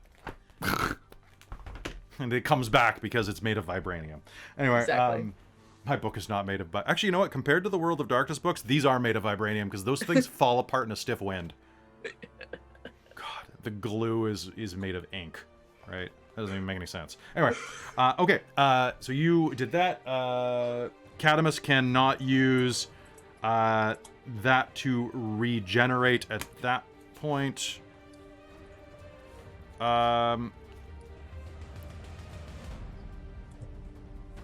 Yeah. That's gonna be the turn. You all gathering up here at the base of this tent, getting mass cured, which brings Kadamus up to 59 hit points. And with that, the giantess is going to roar and begin advancing. We will go back into initiative. But first, as she roars and bears down on you, swinging the ancient brick of the windmill above her head, and charges you, we're going to take a quick break. So, hey, folks, don't go anywhere. Sorry to leave you on a cliffhanger, but I need some more water, and it is time to take a quick break. Hope you are enjoying today's session. We'll be right back. In the meanwhile, look at some of the other games we run on this channel, because a new one starting Sunday that stars me and is ran by not me, which is my favorite thing. Be right back.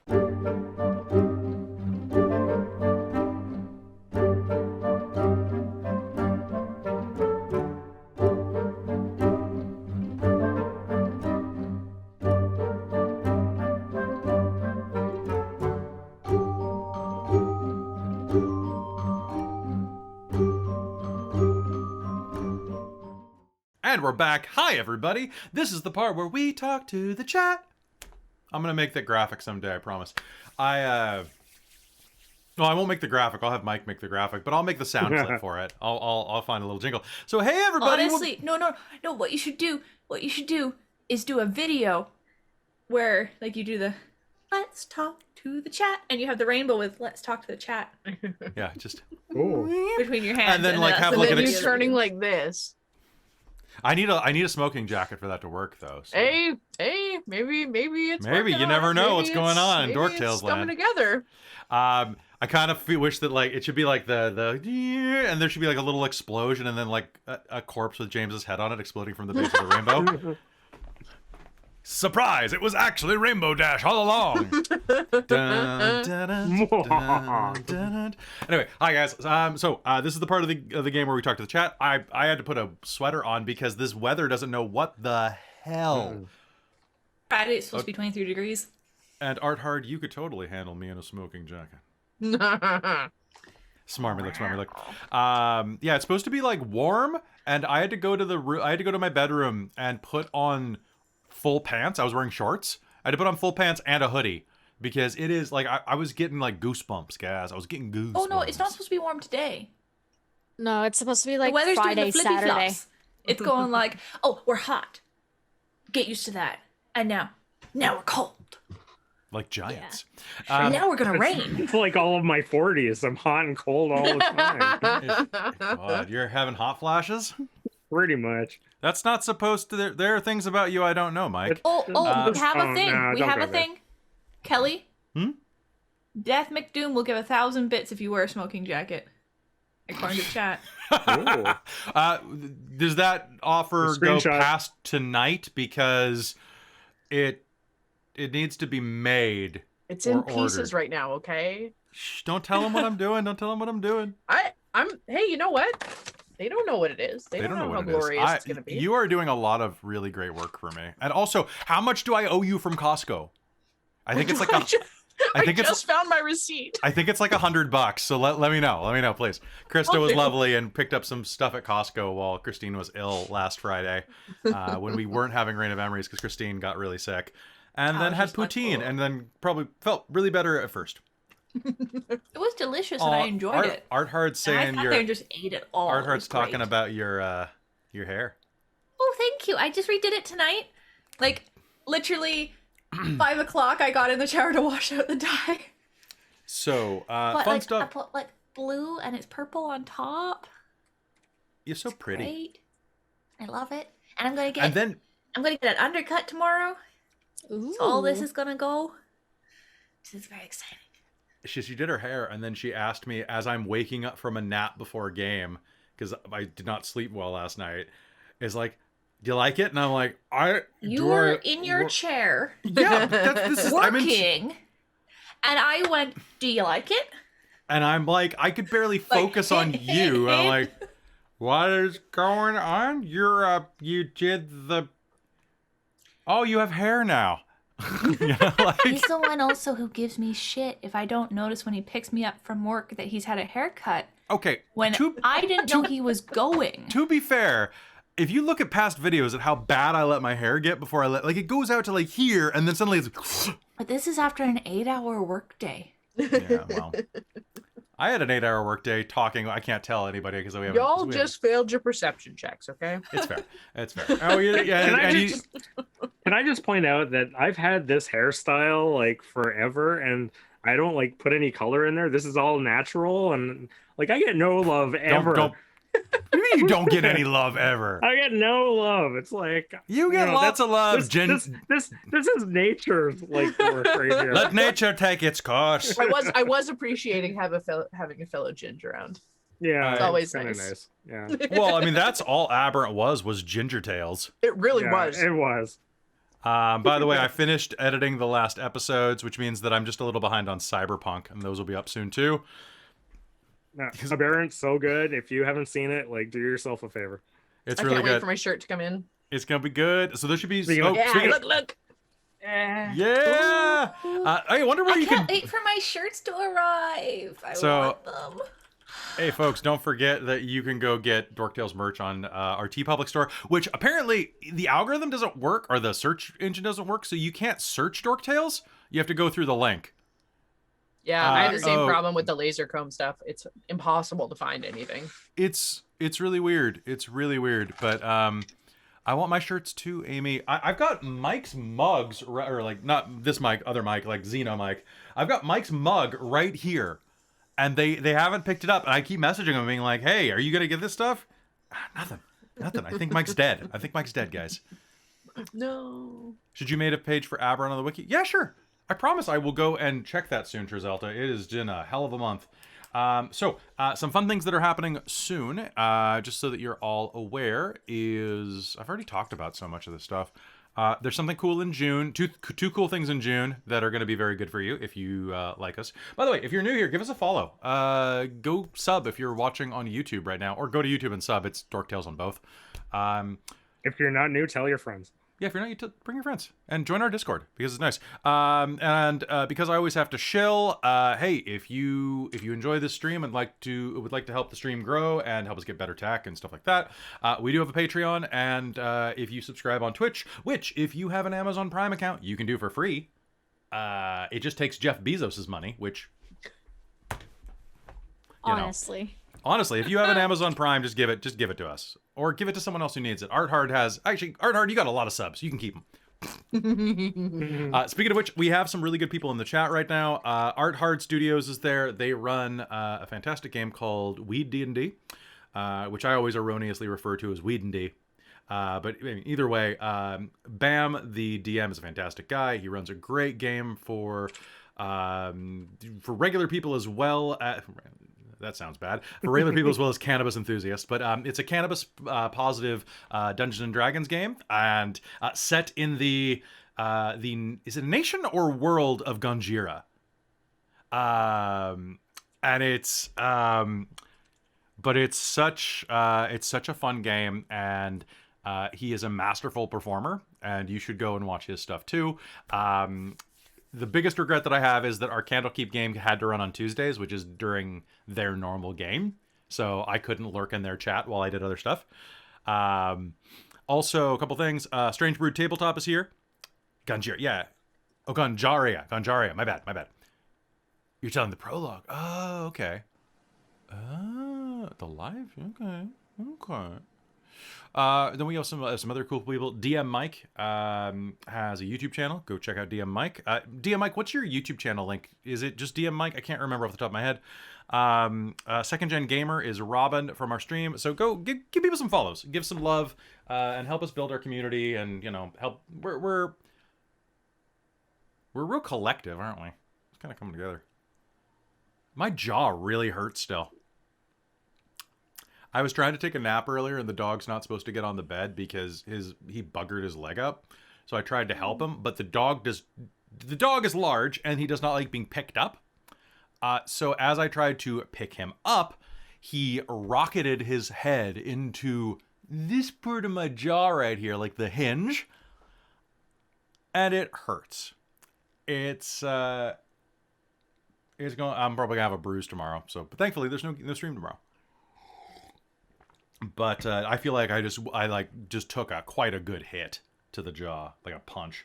The doggy headbutt. It's not the first time he's done that either. And then I almost during the last Shards of Nyrn thing, I tore something in my stomach lining by picking him up when he jumped off the bed, and I caught him midair. I Swayze'd him. Well, he was jumping like an idiot, Krista. And I was trying to... I, as someone who has had numerous Labradors rocketed into me, New Def Gaming, I am very aware. Yeah, and he's basically a Labrador. He's a Labradane bull. Yeah, he's a little bit lankier than the chonky boys that are full labs. Yeah, it's the weird thing that he's part Great Dane too. You can tell because he's got the shotgun tail. Just yeah. So other cool stuff that is happening on Dork Tales in the near future. I think if I can get my work done, starting next week, I'm going to be doing more video game streaming on the channel, so you can tune into that. And there are going to be fitness challenges included as well. So for every sub or follow, I will do physical exercise. What's up, though? Enthused. I know, right? But I'm gonna play some cool stuff. It's gonna be good. And There's dog pictures in the Discord. there's dog pictures in the Discord. Lots. So, quick question. Should we... Oh, did you join the Patreon? Oh, thanks, Mike. I don't have my phone out, or else I could check that real quick. I'm curious. I'm curious how screwed I am, because some of those tiers... I put all these tiers on our Patreon when I first set it up, and I'm like, oh, no one's gonna pick these. Like, we have a... It was right after Endgame came out, so I have a We Love You 3000 one, or if you give us $3,000 a month, you can do whatever you want. I think, like, you can do anything but delete the channel, I think is the power of that one. And I'm like, it's $3,000 a month. That pays my rent for a couple of months. I don't care. But I put a couple of lower tier ones, and one of them was like, there's the deity tier that allows you to introduce a new god to the setting. And there's another one called the demonic tier that gives you a producer credit and lets you introduce a demon. And somebody did it. And so, like, we have been in talks for a while about, like, what they're going to be doing to the settings. It has been a thing, and I will say that it does take time. I don't just have them show up and be like, hey, how's it going? I'm the new guy on the block. I'm the Poochie of your setting, right? You got to organically do it so people don't see it coming. So it's like an expansion for a multiplayer online role-playing game. Basically, right? It's like Burning Legion shows up. Yeah. But, okay, so which one did he do? I'm really curious. Oh, God, did you do the God one? Hold on, what? Oh, God, I was going to tweak that before you did that. Fuck. I thought you were kidding. I was like, I took today off to do video editing. Hold on. Let me get the laptop out. One sec. Oh,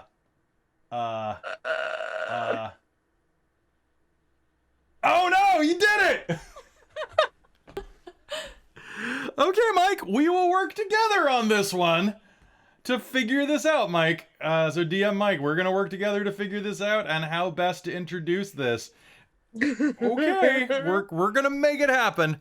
I am curious what domains.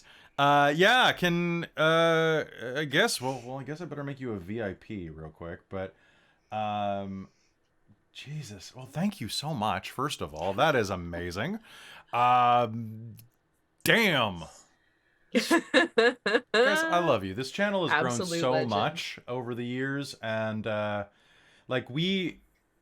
my big goal for this year, and I've said this a couple times, so sorry if it's a repeat, was that I wanted to hit 1,000 follows by my birthday in February, and it has been 3 months and 4 days. Or no, 3 months and 3 months. It's been 3 months and a week since my birthday, and we have not only hit 1,000, we just hit 1,500 yesterday. Hell yeah. Ooh, So we almost have to do a monthly behind the scenes podcast.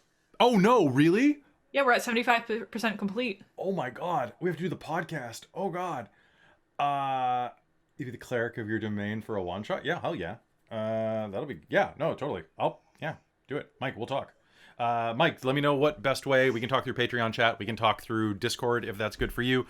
Whatever way's best. Let me know. We will. What else did I promise with that tier? Oh god. I'm good for it. I'm just blown away because I do this thing in my life. I'm sure that you are aware of this, friends of mine, that I put things out there that I don't expect, and then people are way cooler than I expect them to be, and then I have to do things, and I do them. But I always am like, okay, I guess we're going bungee jumping this weekend because I said I would. Balls. Fuck. Fuck. Okay, sure, let's do it.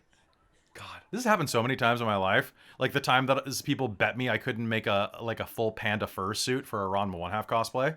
And I was like, you bet me $20 I can't do it? And then I got 15 people to bet me $20, which paid for the suit. There you go. That's the way to do it. So fake fur costs a lot of money. Yeah. Yeah. Also, pro tip, did you know that fursuits have ventilation? I didn't. Mm-hmm. It was I have never been that hot in my life.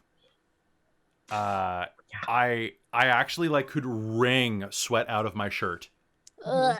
There are photos of this. I was not an attractive man that day. But Oh, well, thank you so much. And DM Mike, like seriously, some of the comments that you have left us on YouTube and in chat have not only been very very heartfelt, but they have reminded us to completely change the way that we do things. Because for one, I think we were getting a little lazy with maps. I think we were getting a little lazy with descriptions. And even though I've heard that we're really good with them, it felt lazy to do it. And every time I do that, I think, well, what if someone's not looking at the screen? Like Michael Skafrem, like you listen to the game at work, and we do have a podcast. You don't want me this sweaty, Art, I promise. Not that sweaty. You want me like glowing, not flooding. I'll show you a photo. Confirm. It is the ugliest I have ever been in my life. Yeah. Also doesn't help that our friend Andre is pulling me out of the suit and kind of like humping me in the photo. I was so tired I didn't notice, and my head was stuck in a panda helmet. So it's a bad image. It's bad. I have seen these images, by the way. It's bad. It's bad. So, I was also like may I 40 just- pounds heavier. May I just say that this conversation has been a perfect encapsulation of Dork Tales. Beautiful, heartfelt sentiment, immediately followed by sexy humping in Sexy sweaty humping. fursuits.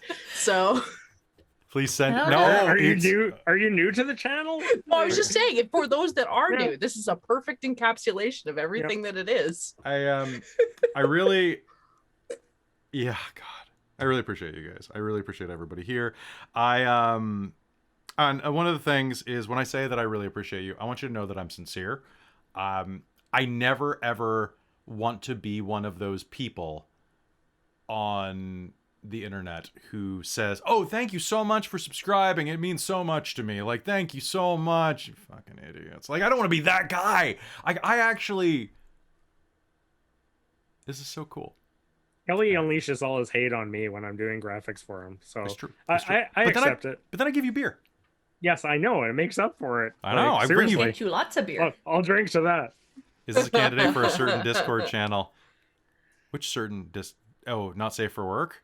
You know what? Okay, hold on. I'll take 2 more minutes on this break. I'll see if I can find this photo. One sec.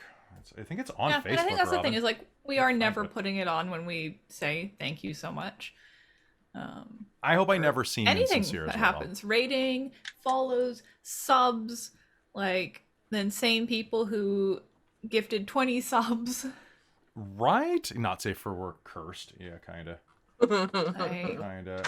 just Oh my god. I don't know if we ever really expected to get quite this big. I mean, that was a hope, That was the hope. but yeah. Uh, No, for the first like season of Shards of Nyrn, it's like like, 2 people. I think what we in had chat. maybe 2 to 3 people who weren't our friends watching. And then we had people there who were our friends and aren't anymore. No. Scared them off. Hello, Vorpal Tales. Welcome. Hey, Vorpal Tales! Wow. Thank you Oh. for the raid. Thank you for the raid, Vorpal Tales. Also, You've caught us on our interim break.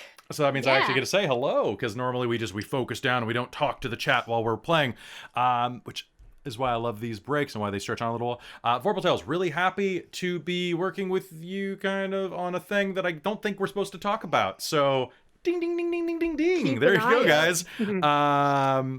So good to see you, Vorpal Tales. Vorpal Tales does a lot of really cool games over on their channel. They do a lot of stuff with Onyx Path, which is one of my favorite gaming studios, and one that my little baby player Sam writes for sometimes, who is also my editor. So I don't know if I should call him that. I probably am no longer a writer for him now. But breaks are important. Speaking of which, let's take a drink. God, my waistline and my hairline have really recovered in these photos. So, and then wow, this has been, hold on. I'm seeing if I can find that photo real quick, then we'll go back to game. Lots of photos of me when I was living in Asia. Hold on. Boop, boop, boop. Come on. Should be like right around here.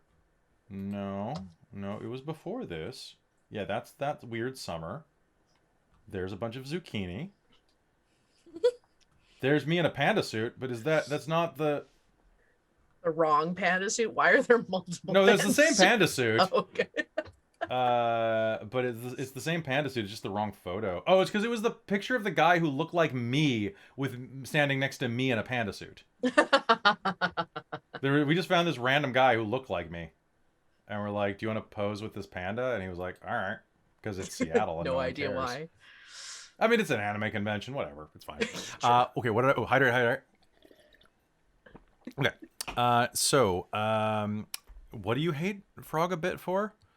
Well, considering how well organized, friendly, and dedicated you are, as well as running these games. Well, thank you so much. I have some of the best people playing with me, and Amy is running on Sunday, which is great. So I got to figure out a way to thank her for that.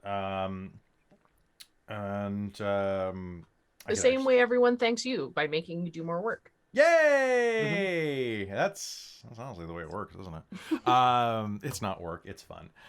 It's like a dog chasing its tail. It's It's just its own fun. Except I made you a Trello board. Did you make me a Trello board? I did. Oh, I can you made send it to labels me? and everything. Send it to me. I will. Yeah. Okay. These photos aren't working. Robin, just go through my Facebook. You just do it. Just do it. Nobody else go through my Facebook. You don't want that. Too late. Nobody likes Facebook anyway. Yeah, thank you for sticking around after raids. Thank you for being here, part of us. I love seeing that number grow. I love as we're pushing more and more people watching the shows and enjoying things and becoming part of the community. It really means a lot to me. Yeah. What else? We have a lot of cool games. I hope that no one is too bugged. Recently, I've been doing a lot of games, about six a week usually. All right, everybody go to my Facebook. It's fine. Come on, we'll hang out. You know what I'm looking forward to? I'm looking forward to the end of the pandemic when conventions happen again, and we can actually like meet each other and people. I want to go play D&D live again. Exactly. So in around here, we've actually done a minor convention. So I was thinking about the other day when I was driving back from getting some groceries while you were at work on Tuesday, Christine. I was thinking about how we've done the convention circuit a couple times. We have done a couple live events. We did a Q&A panel up at Mid-Islecon.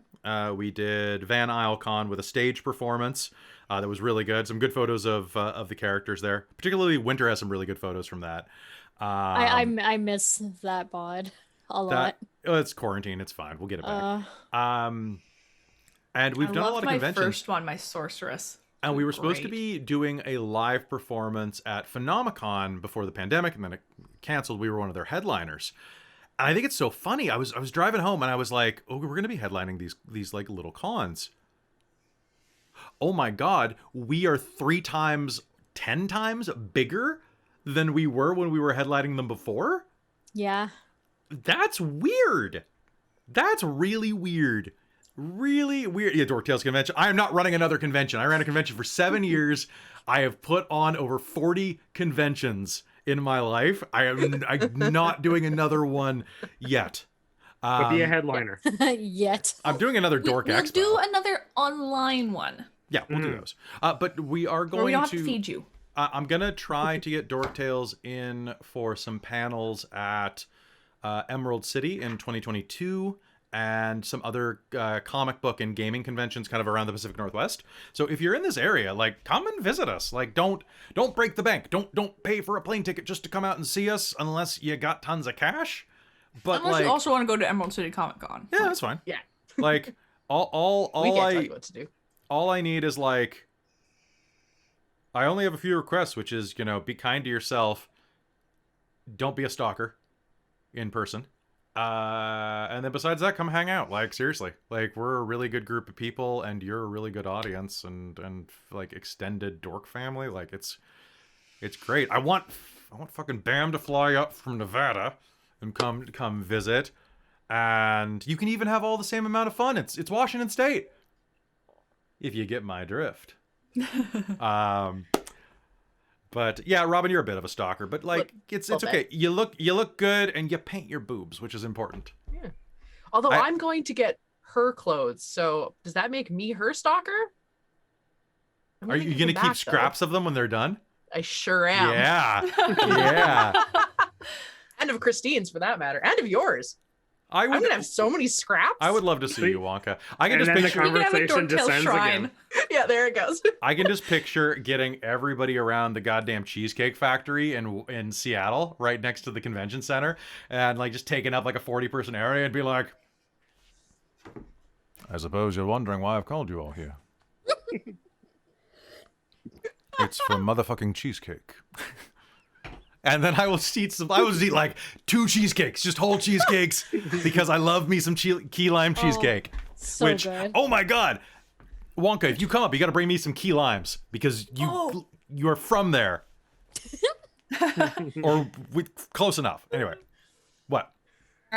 Just also that we got new wigs arrived the other day. Okay, fine. I was gonna. Well, no, say, we don't have to say anything about that. We can sneak peek just the idea that there's new stuff coming. There are new things coming into man. They donate all their prime. Give me all the prime. I need optimal prime. Okay, so I mean, I don't have to announce the new game right now, but I can. I want to share what the wig looks like. That's all. Oh. I'm going to be in a new game coming up in a few months. That's about it. Look at those curls. It's gonna be great. I said cheesecake. All right, I have to so put it up. ooh, new person, Tempest. Hello, Tempest. very You have excited for 2 this. dozen creme brulee cheesecakes. So How you do guys you have have to 2 stay dozen tuned. cheesecakes? You have my You attention. have to make 2 dozen. So It depends on how big these are. They could be small. we also need to have a regular just chatting night. Yeah. There you go. Can we get a good frame for that? Like, what would that look like? Would that be like a Need a 6 by or? fireplace behind you. Wait, you just need like a frame of the Let's Talk to the Chat, like full size edition. There you go. I think so. Hold on. One I sec. miss having an afters. So afters for those of you. I was saying that the other day. I miss Denny's. Oh. So one sec. Sorry, I'm changing my background, and Zoom does not like to do that. Okay. So fireplace. We'll tell you what. I don't have fireplace, but I have. Hold on. Boop boop boop. Which, if other people order wigs from like Arda or anything like that, Ghoul had already told me about this before. I didn't 100% believe her, but I broke down and I got a wig band. And holy shit, those suckers work. Well, hello there. Fancy for you to come into hell. I feel like that's not as warm and comforting as a fireplace. As the womb, as maybe Char warm. from Tabletop Titties would say. It's like being As in the womb. In the womb. Oh my god, I forgot about that. She's bringing him back. He's gonna be in another game with us. It's gonna be so good. I'm actually making a like being in the womb t-shirt. Oh no. Just because, and I might buy. I love making t-shirts, and then just like nobody buys them, and then there we go. This better. They're And beautiful. so I love doing that, and then like I'll just buy her one for her birthday when I finally get to meet her in person. I'll just be like, "Here you go," and she's like, "What the fuck?" What is? I in the love when womb you mean? make your t-shirt graphics are pretty amazing because I'm like, what is he doing now? Yeah.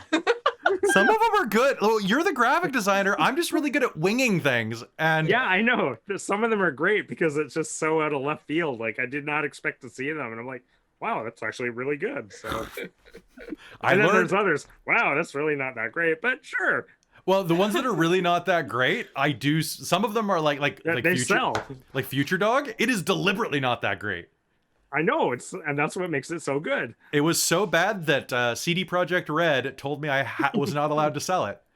Yeah, That is ridiculous. they felt threatened. Just bring it. Well, it's because the shirt actually worked on first play. You could put that shirt on a PS4. Nothing bad would happen. It might get a little overheated, but it wouldn't catch fire. All right. So anyway, all right. See you later, I Alicorn. love that you can tell how new the photo is, of course, that you used of Charlie because it's a very gray muzzle. It's true. So it's a very recent photo. Okay, folks, we got to jump back into playing some tabletop role-playing games in just a sec. I did want to say thank you very much for being with us. DM Mike, that is the sound of my head exploding. Okay, so I might not have the pick there. Yeah, Amy can find it. It might be on a backup drive somewhere. I don't want to look for it that badly. It's weird. I'll tell you about it later. So anyway, what was the last thing I wanted to say real quick was that you 4 are lovely. I love all 4 of you. I love all of you watching. I'm going to kill these 4 though. So what? I got to go do that. Other stuff happening this week. There's no game tomorrow because it's Thursday, and that's my night off to catch up, and I got to do like life stuff. Friday, Reign of Emeries is going to be back finally. Saturday, we have the Secret of Hexeter House, and which will be our penultimate episode, hopefully. Sunday is Amy's first game. Actually, that's what tomorrow night is, setting up that game because we got to do a bunch of graphic stuff. And then Monday is Rime of the Frost Maiden, which is going to be good. And then Tuesday is nothing because Candlekeep is running on the following Sunday. Yeah, I get 2 days off next week, guys. I get 2 days off. What am I But gonna nothing do on with Dork Tales. But if you're absolutely bored on Tuesday, you can come join me. This is true. Also, is it date night on next Thursday? This coming Thursday? Yeah, because you still need to watch Cloudy with a Chance of Meatballs.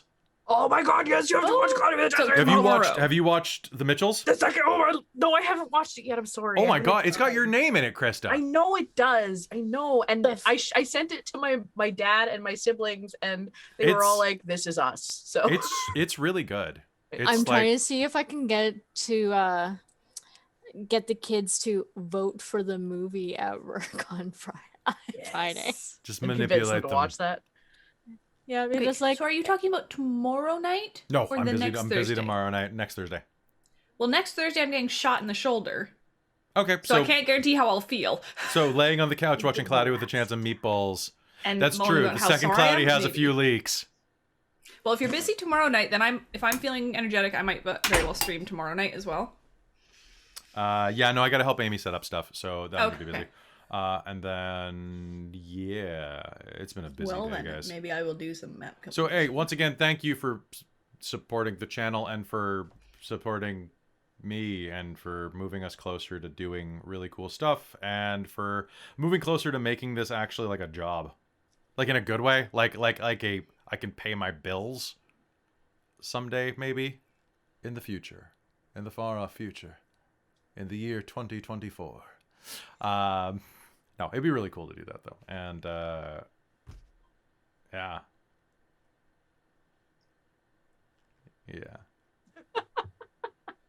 My jaw hurts from the dog headbutting me. Ow. Okay, let's go kill this Yeah, giant. kill the rat. giant. All right, Which ready. reminds We're me, did Amy get wigs in this last order? yeah, we're gonna drop them off tomorrow. That's what I was gonna think. Yep, I've already arranged Do we it. have to remember that? I am on top of things. we get to go get cracked. That just sounds So weird. excited. Christy, we go to a chiropractor. Anyway, I figured that one in the out far myself. off year of 2007, oof. It is the future. I will bring you flowers, Tusker Zero. What? Tusker Zero asked me to bring flowers for our date. Oh, and another hurt them more. I'll add that to the Don't list. bring me flowers. They'll be back in greater numbers. Tusker Zero, Evelyn, straight backs. I don't know, does it for me. I don't know. All right, so folks, thank you so much for hanging out with us while we chatted for a little too long, but that's fine. It's time to play. It was fun. It was fun. You're fun. Love you very much, guys. We'll talk in a bit. Ready? 3, 2, 1. Hello, we're back here on the Shards of Nyrn, Season 3, Episode 28, if you can believe it. Now, when we last left our adventurers, they had gathered together against the might of the frost giant everlasting one that was bearing down on them. And let's continue there. All right. Is this the right track? Yeah, it's the right track. Back to roll 20. All right. As you hear the giant advance, swinging the boulder-sized stonework attached to that ancient ship chain. She is approaching. Malia's gonna yell scatter. Okay.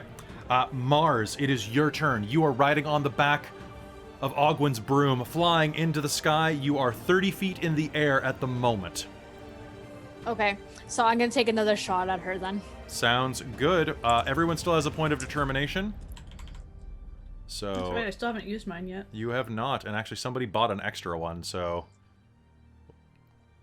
Whoever uses theirs gets it refilled. immediate refill because they asked if they could just give it to the first one. So, and I said yes because I'm a sucker like that. But I've got 2 hurt them mores, which is going to be great. All right. Oh no, we've used up our thumping goods too. Yeah, I have, and I have 2 hurt them mores. Help us, chat. You're our only hope.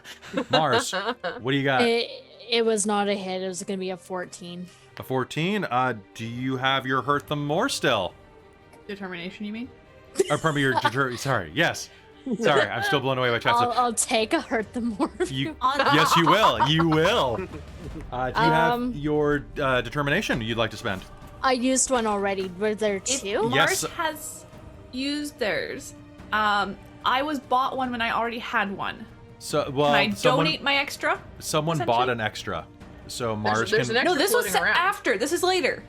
Oh, okay. I'd been bought one in the beginning, and I was expecting the next turn I just used mine, but I got really yes, good rolls. yes, you may spend it on Mars then. Okay, so you can have that extra one that was kind of floating in Okay, the chat. so So Mars, that's gonna that'll bring hit. it up to 17 then? Yeah? That'll hit. Oh, okay, cool. And then this time I did fix my counter. All right, so if you spend your bonus action to aim, that is a sneak attack. Yep. And so that's 6, 12, 18, 21, 22, 25. So it's gonna be 28. Oh, drama bomb. Okay. That's gonna be great. And 2 something good happens. Again? Don't do that, guys. Hurt them more. Okay. So Oh no, the I'll- 2 something. That's goods are from earlier in the before. chat when we were first trying to tell you about them. Yeah. Oh, okay, good. Sorry, Ignore those. something was blinking. Okay, cool. All right, Yeah, so how 'cause much I damage just is that, added- Winter? 28. 28. Okay, let's whip out the old calculator. Not because I can't do it, but because it's faster if I don't. Okay, all right, aiming. You are going to draw back, and once more, one of the heads sprouting from her shoulders. This one, a bearded male one, is going to snarl, "Whoa!" And your arrow is going to pierce through one eye and punch out the other, dangling the viscous fluid off the tip of the arrow. And Gross. that is going to be your round. Skafrem, it is your turn. What do you do? Where the heck is everyone else vanishing off to? Because I might as well flank around to the side. I'm going to continue, because I started running towards the left up the pathway, so I'm going to continue going that way. Sounds good. All right. So Around, you're around the tents. okay. So using a double movement, you can make it to here. Okay. Basically, right at the mouth of the last tent. Okay. So that is that. Are you spending anything else? That was your movement, bonus Nope, action. that's it. Okay. Malia, what do you do? It's your turn.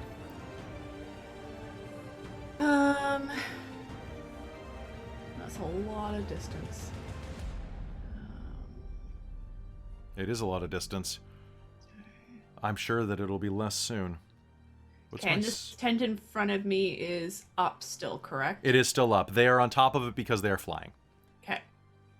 I'm gonna move to the side like this. Okay. So you have line of sight. Okay. Excellent. Because I do have, I think, at least one spell that goes that far. Okay. Mars, your bow is not magical, right? Sorry, no. Okay. As Malia jumps to the side, you are going to look and see the most disturbing thing you have ever seen. The head, whose eyeballs you have pierced, is going to sag and then eyelessly begin to snarl as the sheer anger inside of this creature keeps it alive. Ugh. Okay, so Malia, are you doing anything with your actions or just moving to the side? Nope. Sorry, I had to check which spell had the No, it's best okay. range. Which, I'm gonna cast Guiding Bolt at a 4th level. Okay. Ooh. So that's 7d6. Which I believe is a ranged spell attack. Okay. So. Okay. Well, I rolled an 18, so I think that will hit. An 18 will hit.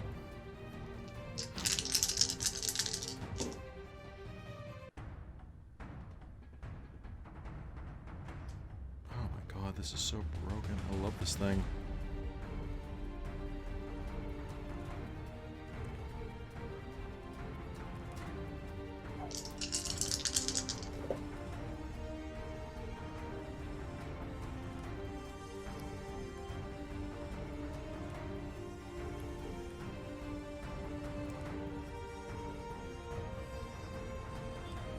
35 points of radiant damage. Okay. Beautiful. And the next attack roll against the target has advantage before the end of my next turn. All right, holy light bursts out of your hand, striking this creature directly in the chest. As it does, it will begin to glow with ethereal light as the light kind of just condenses and rolls off of her. Kadamus is going to take a look at you. I'll get in the way. And is going to... Boop, boop, boop. Oh, balls, he's dumb. Okay. He's going to take a look at you and is... Okay, that's enough. Is going to use his move to double move and use this pile of lumber to... his strength is high enough he can actually jump into the ring.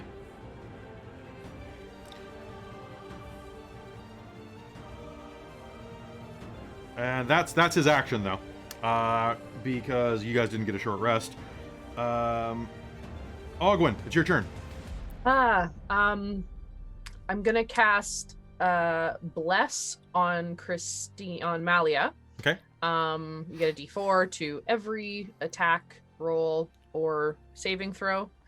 And then I'm going to move forward and up so that I'm diagonally within 60 feet of Sloonosh. Okay, so that'll put you probably right about there, if I'm not mistaken, right? Above a bit above the grate, exactly, yeah.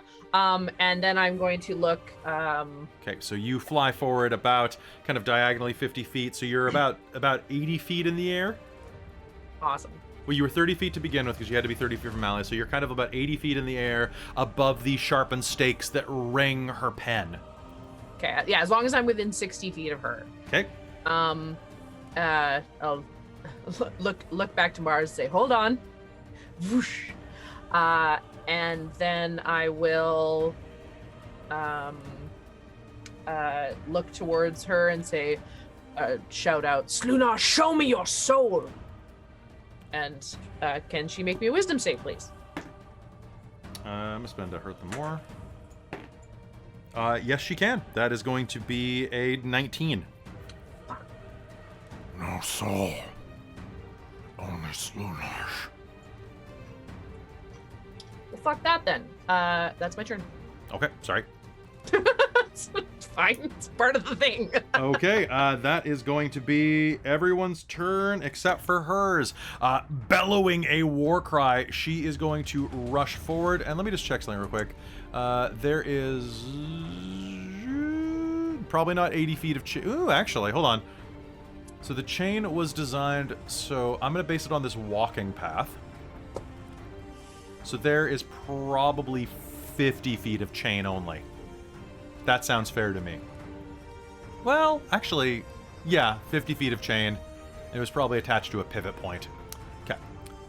So she can't quite reach you at this moment, but she can reach Kadamus. So rushing forward, she is going to see the tiny dwarf. Also, as you are watching her, she is going to rush forward, spit out a lump of black bile. And as she does, some of the heads that you have pierced with arrows, Mars, are going to begin screaming. They're coming back to life. No.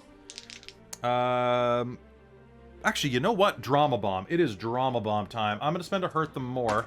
And let's see, what's my vertical jump on this? If I have a strength of that score, I'm pretty sure that with reach, I can hit you with a jump. I will give myself disadvantage on this. What is your armor class? 12. That's going to be an 18. So, what I need from you, this is not intended to do you damage directly, however. Looking as you fly ahead, Puny. and jumps up and hurls the chain wrapped around her throat at you. And I need both of you to make me an athletics check to hold onto the broom. Oh boy. Roll Athletics? -1. Oh, do you have inspiration? No. Well, did we start with one? Yes. then I guess I do. Yeah, I'd rather not get dragged down. I'll use my inspiration. Okay. So my first roll was a 12. And a 12. Okay. Mars, what did you get? 15 plus 0. 15 plus 0. Both of you are going to be knocked off the broom. Whee! Now, I believe, does this broom respond to telepathic commands? It will go somewhere if I send it or come to me if I call it. Okay, so that honestly probably isn't the worst of things, but it's going to strike you both. So what I'm going to do is I'm going to distribute her damage between you for this, because that sounds fair. So you'll each take half damage because it's designed to knock you off, but that's actually you're going to be okay. I rolled really poorly. That's going to be 15. So that's going to be 30 points of damage, split evenly between you, 15 and 15. Mars, you can use your reaction to reduce that to 7. Sure, I'll do that. Okay. So both of you are going to be floating above as she winds up, leaps, and hurls the chain and stone into you. As she does, though, the drama bomb's not done, because you will hear shrieking echoing behind you as the missing stone in the windmill begins to... The windmill itself begins to collapse with that brick torn out of it. There are people inside. Oh, no. How long do they have? Who knows? Landing, she is going to come down and bring this down on Kadamus. Okay, that is going to be a hit. So that's going to be 3d6 plus 3d12 plus 15. Oh, no, pardon me, 3d... It's only plus 11. Damn it. Okay, so that's 20... 31 points of damage to Kadamus as she leaps forward and smashes down into him, leaving him with a whopping 26 hit points. Thank God for Mass Cure Wounds, right? All right, that's going to slam into him. He's going to brace himself with his great axe against the blow and try to draw her fire. Mars, you are tumbling through the air. How fast does someone fall? You are 80 feet in the air. Someone remind me how fast do I fall 100 feet? Speed, distance, I can never remember. How long does it take to fall 110 feet? It takes a third of a second to fall 10 feet, according to this. Is that right? About 3 seconds. 3 1/3 seconds. 3 1/3. So yeah, so you fall at 3 seconds of falling. You're falling at 30 meters a second, which is 100 feet. Okay, so both of you are going to fall. I would like dex saves off of both of you because you are flying above the stakes. Oh, no. Oh, no. At least I'm kind of okay with dex saves, so I got a 23. You got a 23? All right, Mars, you are going to be able to twist yourself out of the way and fall kind of on this tent. You're still, yeah, basically, you're going to awning this. That is going to be, thanks to your uncanny dodge, it's going to be way nicer than it could have been. The uncanny dodge. So, Mars, you are going to take dodge. half damage from this. That is going to be 15, 20. That would have been 30 points of falling damage. That becomes 15. Okay. I rolled a 17. You rolled a 17. You as well are going to be able to fall onto the awning. And I will... You know what? I'll re-roll for that to see if it affects you. Okay, that's 1, 2, 3, 4, 5, 6, 7. Cool. Actually, wait. Because you are a rogue and you succeeded the save to fall winter, you're going to take 0 damage because of your uncanny dodge. Whereas, so Krista, take 15 points of bludgeoning damage as you fall through the tent onto the ground. I think I'm down. Are you down? 440. Yeah. Okay. Malia, you can actually see her through the opening of the tent if you want to blow another one of those on her. No, sorry, I what don't feel like you have to. I'm down again. Oh, So- okay, yeah, reaction, yes. You have 1 hit point, so you're going to hit the ground like Loki. Not again. Yeah, exactly. Mars, you hit the ground and manage to spring up. There is a hole in the top of the tent. Your part of the tent actually held, Mars, so you are not going to be inside of the tent. You are out on the ground outside. You basically bounced off the awning, and Ogwyn went through it. And what are Because these stakes like, too? those are 10-foot high, pardon me, they would be 15-foot high sharpened stakes. You can move between them, move between the gaps in them as a rough terrain. So it would cost double movement for that 5 squares. How are they fastened? They are fastened together with rope and animal sinew. Yes, Could Krista. one theoretically be a javelin? They're 15-foot high posts, yes, but I don't think you have the strength for it. Damn it. Okay. Just thought I'd ask. It's a good ask. Krista, what are you asking me? I need to make a concentration check for the bless to continue from the 15 points of damage. Okay, go ahead. What do I have to hit? So what'd you roll? I haven't rolled anything So yet. make me a con save. I have Warcaster, so I roll that with advantage. Oh, you're probably fine. Unless I roll for shit. 8. Yeah, Okay. bless is gone. I think you have to hit 11 at the least. So It's 10 plus something. So yeah. Oh well, I didn't hit it no matter what. So yeah. you no longer have bless, Malia. Cool. Didn't you already have a concentration spell up to have your doppelganger anyway? I got rid of that at the Oh, beginning. you got rid of her? Okay. Oh I yeah, still have her she's been figured. gone for a while. Okay, cool. Oh, sorry. Sounds good. All right, so Mars, what are you doing with your turn? My turn. So I'm behind still this. And when they charged, did the Have another hurt them more. did they break the chain or is they still chained? It is still attached to them around one of their heads. So when they threw the chain, where did it land? It is. They didn't throw the chain. The chain is still attached to them. They ripped the stone it was attached to out of the windmill and hurled it at you, and then pulled it back. Oh, pulled it back, so they retreated. They're yo-yoing with this thing. Okay. They're hitting you with a combat yo-yo, which, actually, little known fact, the yo-yo was actually a martial weapon originally. Okay. Like the boomerang. Eldritch Blast. Yeah, I'm gonna all do the children's Eldritch toys Blast. are meant to kill. Eldritch Blast. Eldritch Blast sounds like a great idea. Eldritch Have Blast they is done an attack roll on her yet? not since That will remind oh, actually, First attack roll has advantage. Mars, your first attack has advantage with this. Even though I shot at her from the sky? Because You do that before my turn, I think. Yeah. So Malia's sacred flame.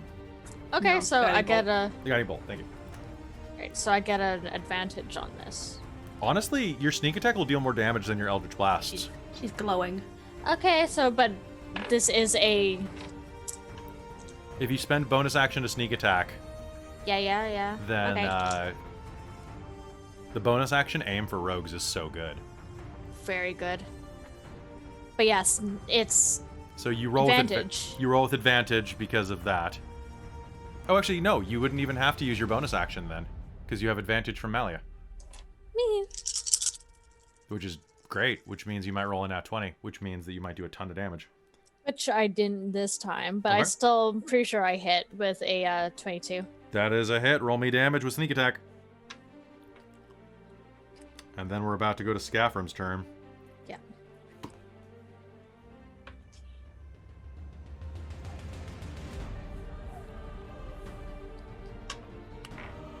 And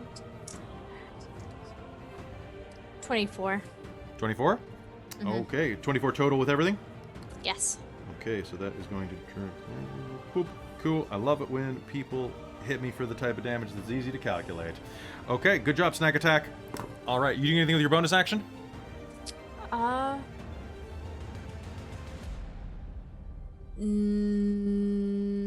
might back up a little bit, disengage. You're not Towards in Mali. you're not in disengagement ring, so you can actually move 30 feet.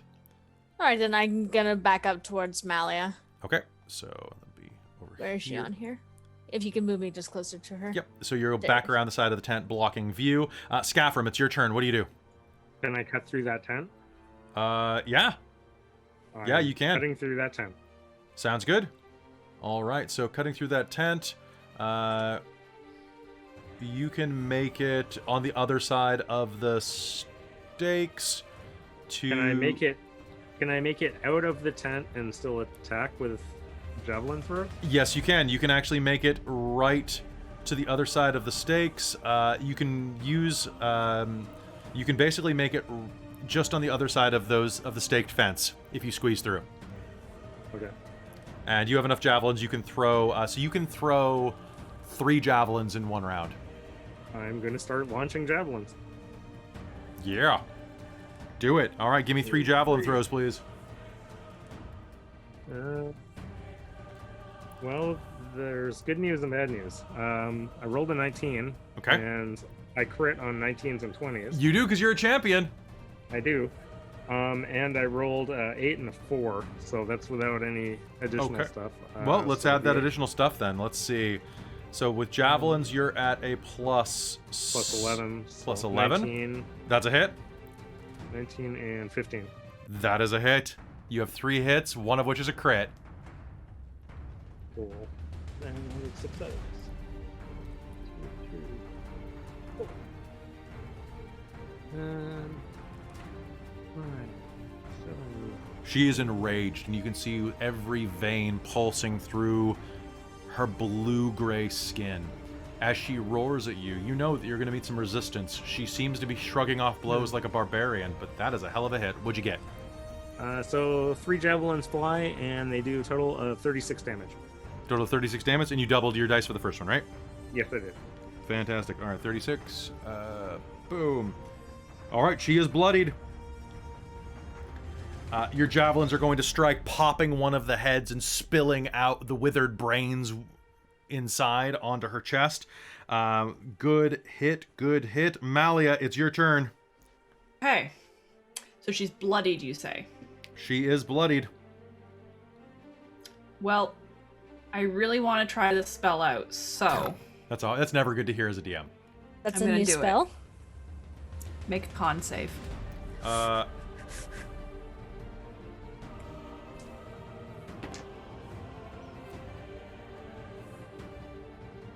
17. Shit, you met it. Just. Well, it's still Damn. half, though. Okay. 'Cause otherwise, it would have been 14d6. Okay. As is, Holy. it's 7d6. Okay. Well, it's. Because I am casting Harm. Oh, harm is a dick move. So Well done. Malia shouts something in Celestial, some curse on this giantess. That was going to be wicked. I love that it can't reduce their hit points below 1. It's like, fuck you, but only so hard. Yeah, it won't fully kill you. It'll just kill you enough that you know that I was here. Exactly. Okay, so that's 35 necrotic damage. Oh, God. And its hit points are reduced by that amount, and it cannot be healed for 1 hour. Its hit point maximum is reduced by that amount. Okay, hold on. So, and then that was what? Minus So it's 30, how many? 35 necrotic damage. So it can only go down to 1 at most. Okay. Its hit point maximum is reduced for 1 hour by amount equal to the necrotic damage it took. So it's reduced by 35 for an hour.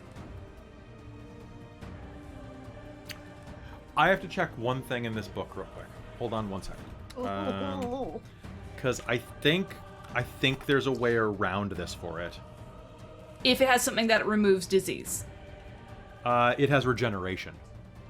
And I do not believe that regeneration is stopped by this. Because it doesn't count as healing. It doesn't, right? So hold on. Let me read the way that regeneration is written. Regains 10 hit points at the start of its turn. If the giant takes certain types of damage, it does not function. This is not necrotic. Is not one of those types of damage. Oh. Okay. Its hit point and allows. Okay. Does it hold on. remove disease? On a failed save, damage can't reduce. If the target fails the saving throw, its hit point maximum. If it fails the saving throw, it's reduced. That's what it says in Oh, my... okay. I thought it was just part of the... No, if it fails, it's... Okay, so it just takes 35 hit points then. I also don't see anything about that it can't be healed normally. But... What?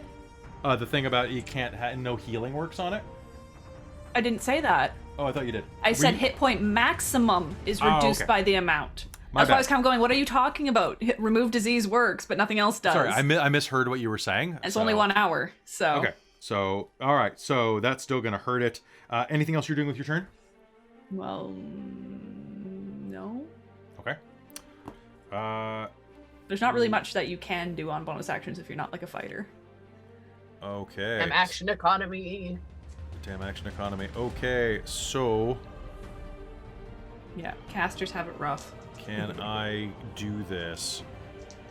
Kadamus is going to rush into range. And I'm going to use a Hurt Them More to get an opportunity attack as he enters range. That is going to be a hit. We're going to see if he's able to survive this. Miss. That was definitely a hit. 21, 32. All right, he's going to rush forward and is going to drop. To 1. 2-1. Okay. All right. That does eat his turn, though. So he's going to rush forward, bellowing and raising his axe. But before he does, the giant flicks her wrist, and this giant boulder smashes into the side of his face, dropping him to the ground, at which he starts to push himself back up as Vela's light approaches him. You still have, I believe, 2 more of those. But that was Kadamus' turn, getting knocked to the ground like a chump. Ogwyn, it's your turn. Can I... Your broom will sheepishly come down through the roof to you. Can I tell my broom to go pick up Kadamus? No, because it doesn't have hands. It can't scoop him? I don't think... I think it might accidentally Just sweep him popsicle away? him. I think... No, that's cute. I don't think it has the strength for it, unfortunately, to It like... can carry 400 pounds, so don't talk about strength on this son of a bitch. Okay, but no, it might it's turn fine. him into a dwarf sickle if he's not... If it fails its save, and I don't think he wants that. He's not consenting. Okay. You could ride it over and rescue him. No, but then I'm moving in and out of her range. I'll allow the broom to try, but then it suffers an opportunity attack. That's fine. I won't do Okay. it. It's a good idea, but... I'm gonna try and take her name again. Roll me a wisdom save. Looking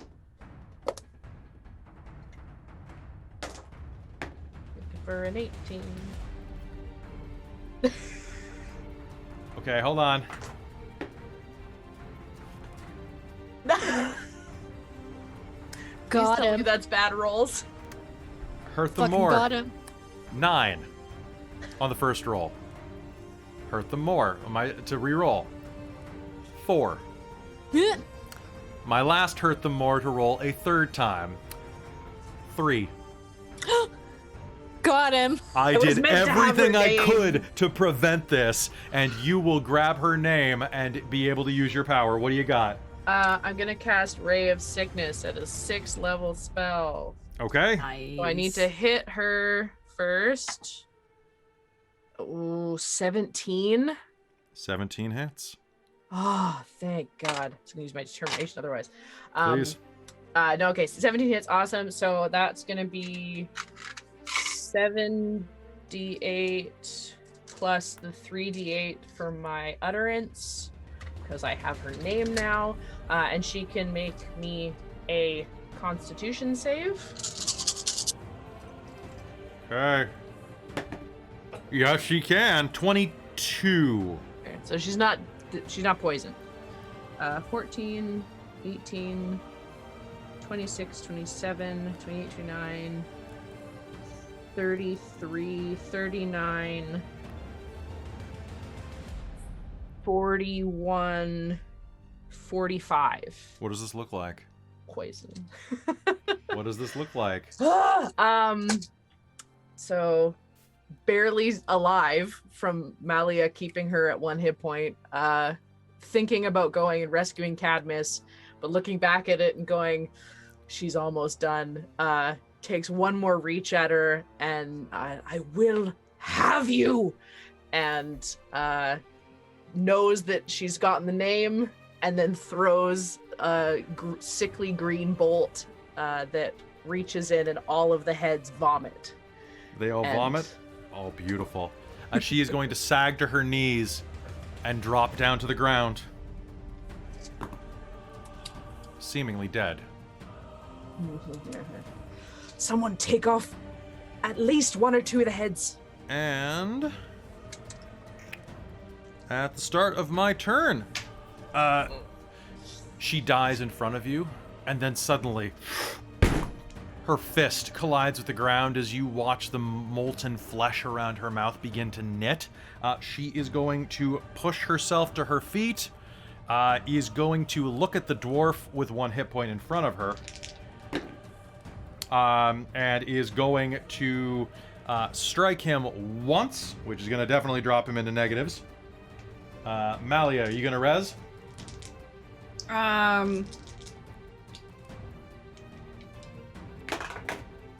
You've already used your reaction. You can't. Yeah. Okay, so she is going to strike him once, dropping him to the ground, and then leer over at you with a sickly smile and drive it back down for an auto-critical hit. That's going to be 2 failed death saves. And she has no more hurt the mores. I only have 2 attacks per round. Darn. And she's going to raise her axe to do, raise the block to do it again. At top of the initiative, we have Mars. What do you do?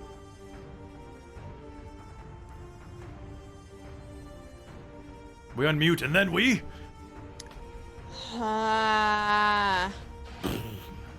Blood spews out of Kadamus' mouth as he is mashed into the pavement, his armor bending in like a can, mishandled by a stock boy. Oh my gosh. Okay, but she's now looking very... She's healing. No! Keep hitting her. Keep fire, something. Ice giant, fire. Who's got fire? I have fire. Why aren't I using fire? I'm still gonna do the Eldritch Blast, I think, from Okay, this. give me range. 3 attacks.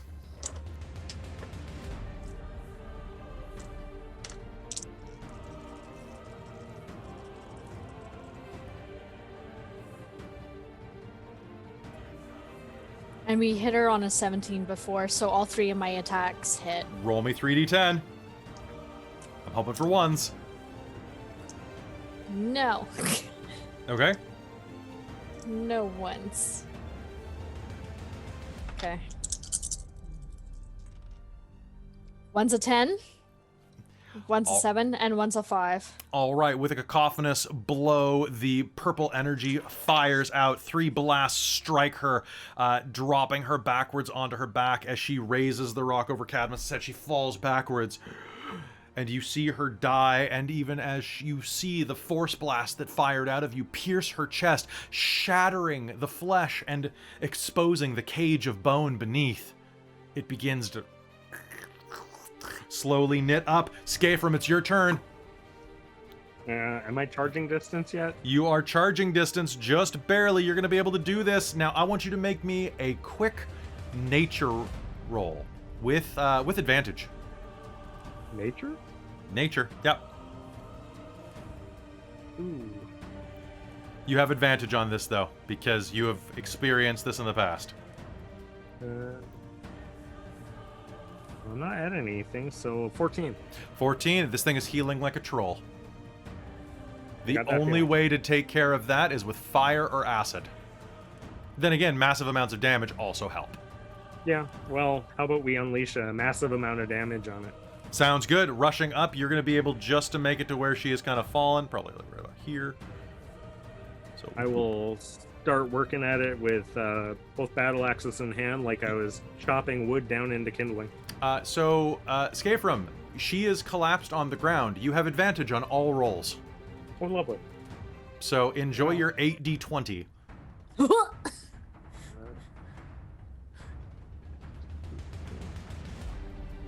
I like it when the chat says that I'm creepy when I describe this. So they're No, saying that my true name shit is creepy. Oh, is it? And Okay. it is. Onomancy is creepy as all get out. Well, I think the most recent one might be referring to even the healing, because it was... No, I think Death McDoom was talking about that now that I'm rereading it. I think it that's kind of happened at the same time. Yeah. It popped up, so I'm like... True names are awesome. True names are great. Michael Crits. That's a good name. Does Michael crit? Let's find out. Yes, I actually rolled another 19. Fortunately, because Michael I had does another. Was it a natural 19? Damn it, Nat 19. Love us more. Yeah, that's kind of helpful. And the other two got a 18, 27, and 22. Okay, you can roll the damage for fun if you'd like, but you are going to start just hacking parts of her off. Her hand reaches up toward the sky. Boom, no fingers, no wrist. One of the head moans. No lips, no chin, no face. As it cleaves off, you begin to feel the red rage go That's through not you. even including my offhand attack, because I get one more, but I'm at 58 damage right now. Oh, damn, yeah. Yeah, you are definitely keeping her down, but you still need that last bit. You're pinning her to the ground. Are you going to yell? Are you going to tell people what they need to hit her with? Oh yeah, I'll be like, burn it, and then throw my last offhand attack. Hit it with a 26. Yeah, that'll hit. So once more, you bury one of your axes into her face as she moans up at you, her lips trying to knit. Malia, it's your turn. What do you got? So that's another 18. Another 18? Jesus. You just dealt, just so you know, more than a third of her health in that one round. So, like, and she's... Good thing I didn't have an action surge. I know. Like, seriously, action surges are great. What book is... yeah, you guys got that. All right, so, Malia, what do you got?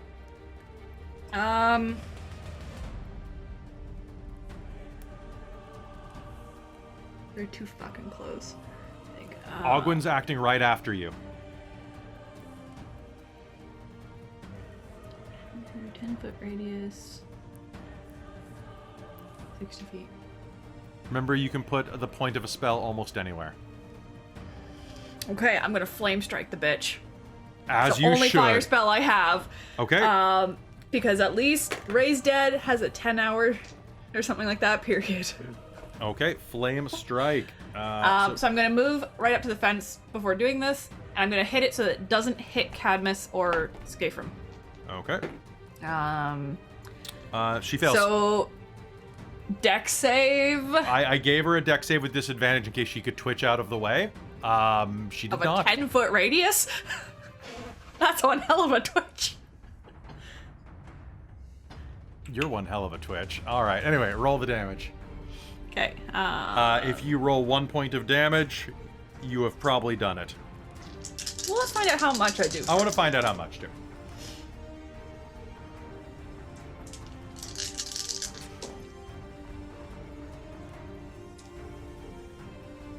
Uh, 19 radiant and 18 fire. 19 radiant and 18 fire. All right. I want you to describe how this goes. Well, it's vocal somatic material, pinch of sulfur. So Malia is gonna reach into her component bag and just fling this pinch of sulfur forward and shout the prayer for Vela's fire. And Okay. this column, this 40-foot high column of just divine energy mixed with flame slams into the ground. Like, oh, I don't know, like All Might smash attack. Like, it just hits the ground with like a thunderous sound and shoots out from the point of impact 10 feet all around. Totally obscuring this body, by the way. Perfect. All right. So that is going to incinerate it and is actually going to burn her down to her skeleton, which, thanks to your new dwarven friend, is in several different locations. The body stops twitching, and for the briefest moment, there is peace. And then you hear again the sound of screaming as the lighthouse. Probably lighthouse. I keep saying lighthouse because I watched a thing about the lighthouse today. So the windmill ahead of you begins to collapse on itself. It is going to come down anytime soon. Kadamus needs to make a death save. Oh no. That is okay. Now I roll death saves for people. However, I will tell you that Kadamus is still breathing. Okay. Are we out of combat? You are not out of initiative phase. If you decide not to help the people in the windmill, yes. Well, Malia is going to Kadamus first to spare the dying. You will in just a moment. So Kadamus' turn is to roll that. Ogwyn, it's your turn. I'm gonna cast Far Step into the tower. Okay, you can do that into a place you can't see. Let me double check. Far Step. The D and E section's pretty large. An unoccupied space I can see. So you can Can do it I right. You can do it to the cast- door. Yeah, I'll cast to the door and then I'll Oh, run actually, make me a perception roll. it.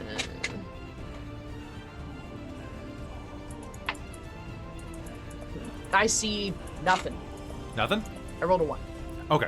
I was gonna say, because she pulled a brick out, there's a chance you could see something through that hole if you got like a high enough roll, just to make you cool. So you can teleport to the door at least. Or a hole in the wall. I want to be able to get in there in my turn. I don't think there's a way that you can get in this turn because you can't see into it, since it's a closed lighthouse. It's a closed lighthouse. It's a lighthouse. It's not heavy. A closed windmill.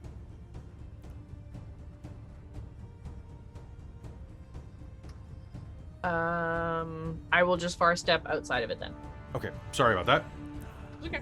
So appearing at the door in front of it, you can see that the door appears to be barricaded on this side. It looks like they... Well, actually, hold on. No, that's not what would happen. So as you appear on this side of it, the thing is swaying back and forth to and fro, and looking at it, you are going to see that the door has been hammered and battered from the outside. It appears that they sought shelter in there and barricaded themselves in and are now trapped as it's falling. So that is what is happening there. And sorry, I can see in though? I can't get in, but I can see in. You cannot get in. I will say, give me one sec. If I can just see.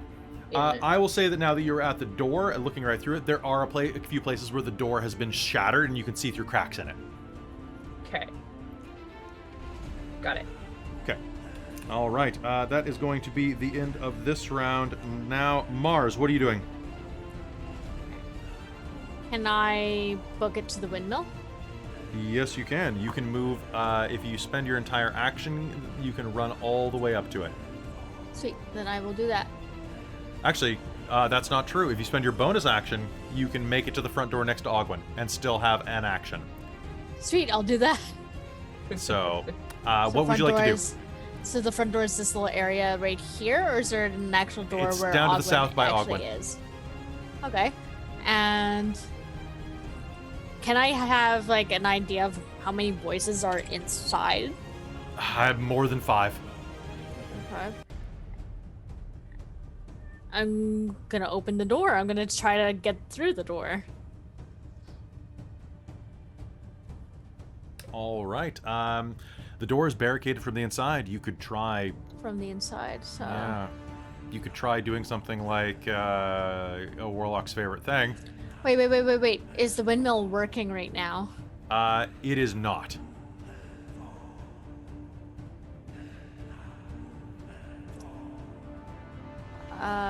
Okay. Oh, that helps quite a bit. All right, Go. I'm gonna Eldritch Blast the door. Okay, go ahead. Make me 3 attack rolls. Cool.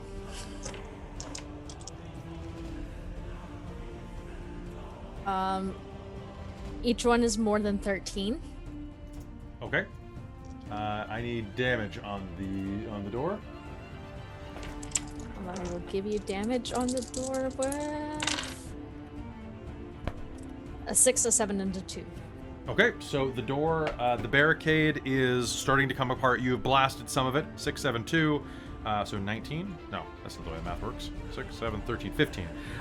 The door is still coming apart, but it is weaker than it was a moment ago. Your Eldritch Blast fires out. You hear people screaming inside, "Help us! It's gonna fall!" All right, Skafrem, it's your turn.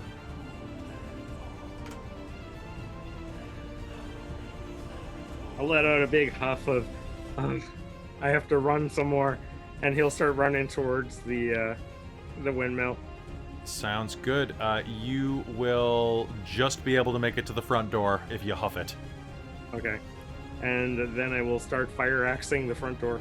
Sounds good. You can make me 4 attacks. Okay.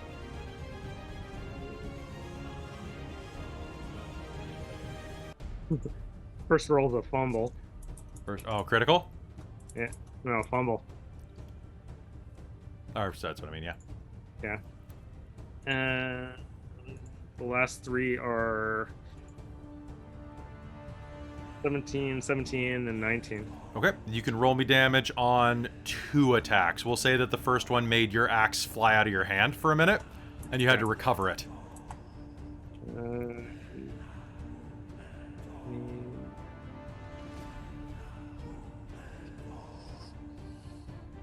23. 23, all right. Working through the hole that the Eldritch Blast had made, you will start carving through. There are various shelves and gears and grates that are on the inside that you will hack away through, exposing a hole in this door about large enough for a human to fit through. Just barely, though. And Malia, it's your turn. What do you do? I run to Kadamus and slap him with Spare the Dying. He will stabilize at 0 hit points. Yep. Good job. All right, that is you. Boop, boop, boop. Ogwyn, it is your turn now. The door is down. You see at least what looks like 7 people scrambling to try to get out, but there's so much debris on the floor. The roof is falling down on them, which actually means that, 1 second. Let me make some saves. Oh god! Well, one of them's fine. Okay. Debris is going to fall through the ceiling. One of them is going to reach and say, "The door!" as a gear from the windmill comes and slashes through their elbow, bisecting their arm, dropping it onto the ground. He screams and grabs the stump. Debris falls on the others. They are quite battered, but it's not quite as bad as it could be. It's your turn. This is your chance, Witch. You're muted. Click the damn button. How many are there? Looks like there are a total of 9. Shit. Oh, actually, my bad. So on your view, I didn't have them visible. So, 1 second. Don't move the background, dumbass. There we go.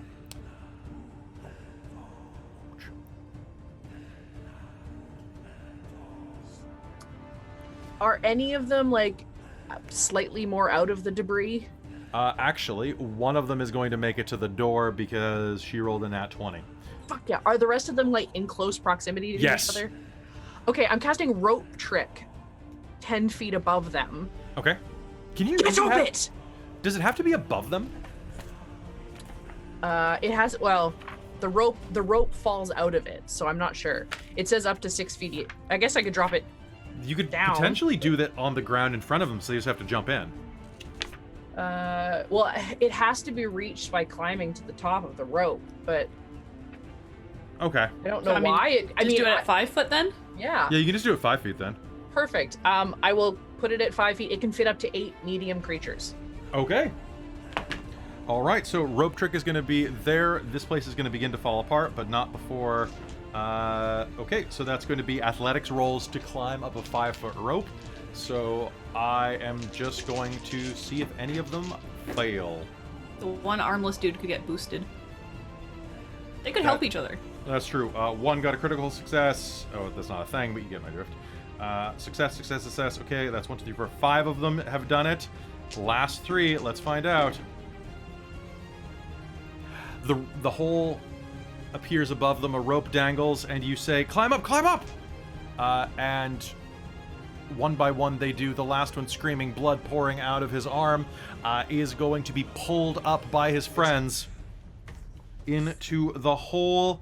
And as that happens, I need all 3 of you, and the one who got the nat 20 to get next to the door, to make me some dex saves as this thing comes down around you all. Looks like you're going to have to jump. 19? Add this person to your party.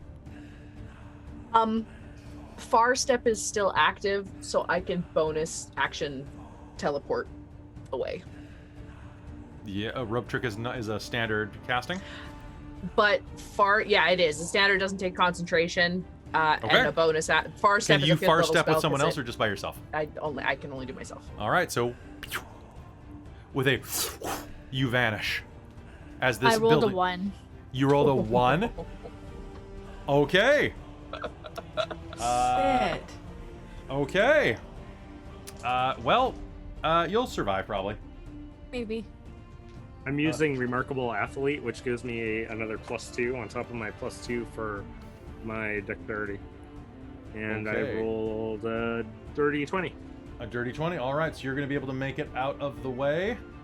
Mars, you will try to, as you turn around, your foot will become lodged in a bit of the debris from the door, and you will Yike. trip. Yike. Bye, guys. Okay, so the tower is going to fall. Most of it doesn't fall on you, but the part that does is going to deal 63 points of bludgeoning damage to you. Good night, guys. Good night, sweet prince. All right, the tower falls. I was going And to say, Mars. before that happens, can I use, like, my interception ability? Oh! Actually, yes. Remind me what interception does, because it's from Tasha's. Basically, it allows me to roll 1 die 10 +4 and reduce the damage by that much. By, deflecting whatever the attack is. Yeah, go ahead. Just don't lose limbs, okay? I can Okay. deal with the rest. I just 1 die lost 10. limbs. No promises. Reduce the damage by 7. By 7. Mars. Okay, so Skafrem is going to basically stand as this thing is going, and things are starting to fall, and it's going to be like cleaving falling bricks above your head, knocking them out of the way with his axe as he's trying not to get hit himself. That is instead going to be 57 points of damage. And because this was a dex save, you did botch. However, I rolled more damage than I was supposed to. So, have you used your reaction this round? No. All right, so you can use evasion to I will take do half my- damage. Yeah, I will do my best to do that because that will save me. Okay, you will instead take 28 points of damage That's better. Okay. as you Woo! pull your ankle out of the way. Your ankle's going to be broken, by the way, as you tumble out of the way. Whew, ouchies. Thanks, Mike. So, rolling out of the way as this building collapses and they all vanish, you will feel your ankle snap as the debris comes down hard, but will throw yourself forward as Skafrem knocks some of the falling debris away from you, Yike. and you will hit the ground. Ow. Is this what pain feels like? All right, we are. Oh, you'll get used to it. Ogwyn will.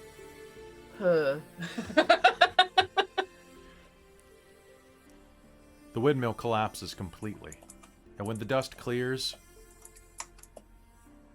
you realize there is one minor problem with rope trick. It'll take you a little while to clear the area around the hole. The hole is fine, but it's also buried in debris, so that will take a little while and some strength, but it lasts for an hour? An hour, yeah. Okay, so you have an hour to get them out of the debris, and some of We you have have- strength 20 plus. And this insane roller who apparently is here to help us. Plus, I have a belt of fire giant strength, so Yeah. There you go. Yeah, and also Malia has ridiculous strength because she's got magical tattoos. All Fancy, right. fancy. With that, Mars, your ankle is broken, and it's all time to maybe take a brief short rest. I'm gonna delegate, like, Malia's gonna delegate to Mars of, like, get her over to Kadamus and say, okay, start, like, binding him up a bit. And I'll deal with you guys in a minute. All right. And then Anybody go and who- help removing the villagers. Okay. Anybody who does want a short rest can go ahead and spend some hit dice. Yeah. All right. Short rest. It takes a while. Malia, can you give me a Constitution plus Athletics roll? So use your Constitution instead of your Strength. Oh, okay. Actually, you know what? Just Why use would- just use Athletics. I was thinking that this is stamina based, but I'm like, it's Strength based. It's fine. Anybody who is helping move the debris can roll a Strength and Athletics check. This I got a nat 20 from her. This random person. Who is she? Who is she? Okay, hold on. She's the new chosen one. I will cast Bless on Malia again so that she can use them on her ability What checks. does that do? You get an extra D4. It's like Bardic Inspiration. You get an extra D4, Okay. but you can constantly use it on everything instead of just a one time like Bardic. Well, I rolled a nat 20 on that first roll. then you're good. Okay. And I add 6 due to my So you add extraordinary a D4 strength. on top of that as well. So that's it's a lot of dice. That's true. Okay. So Well, I rolled 4, so that is 30 okay. to my athletics check. Her name is nope. She's young. Seraphina Mournhell. Faye Redstream. Hold on, one of these is gonna be good. Ella Cartwright.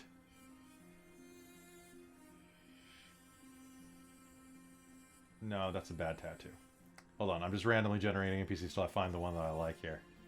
Godiva Roantree is a I'm farmer. also totally willing to roll a con check to see if I start getting tired. So what is going to happen is it's going to take you about a half hour between you and Skafrem and this random person who I will click the button one more time, and Maria Boulderdown, a 14-year-old fisher girl. Done. She's just tall for her age. I am saving this right now. So Maria and Malia. Done. Ella Wainwright. Too late. It's already happened. So you and Boulderdown are going to clear this off with Skafrem. And a few moments later, when everyone is out and breathing well, they all thank you for your time. Thank you for your help. And ask if you could do them the additional help of getting back to Starry Night. Of course. They took a lot of things from us. I hope they haven't used everything or destroyed it all. There will be some rebuilding. Thank you. In the meanwhile, do you take some time to look around as you catch your breath? Make sure there are no more? They do say that there were some other frost giants, but they've been gone for a couple of days. They were probably going out to do more harm around the way.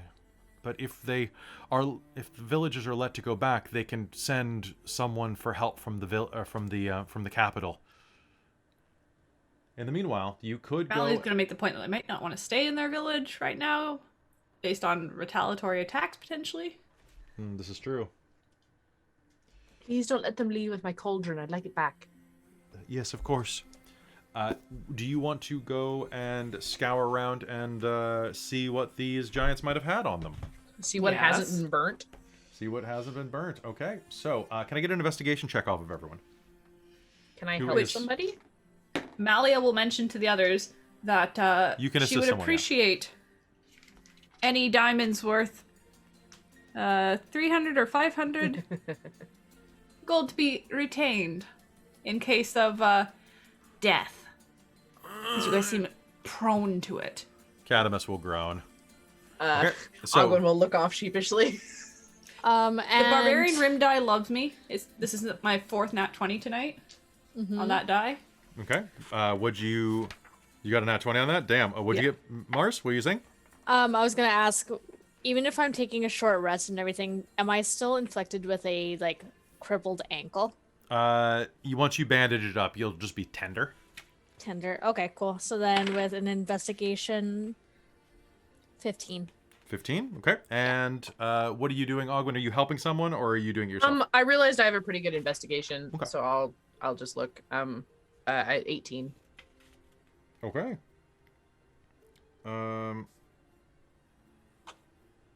Oh damn, that would be dope if that was there. And Kazalton, yes, because diamond dust is useful in some spells as well. Okay.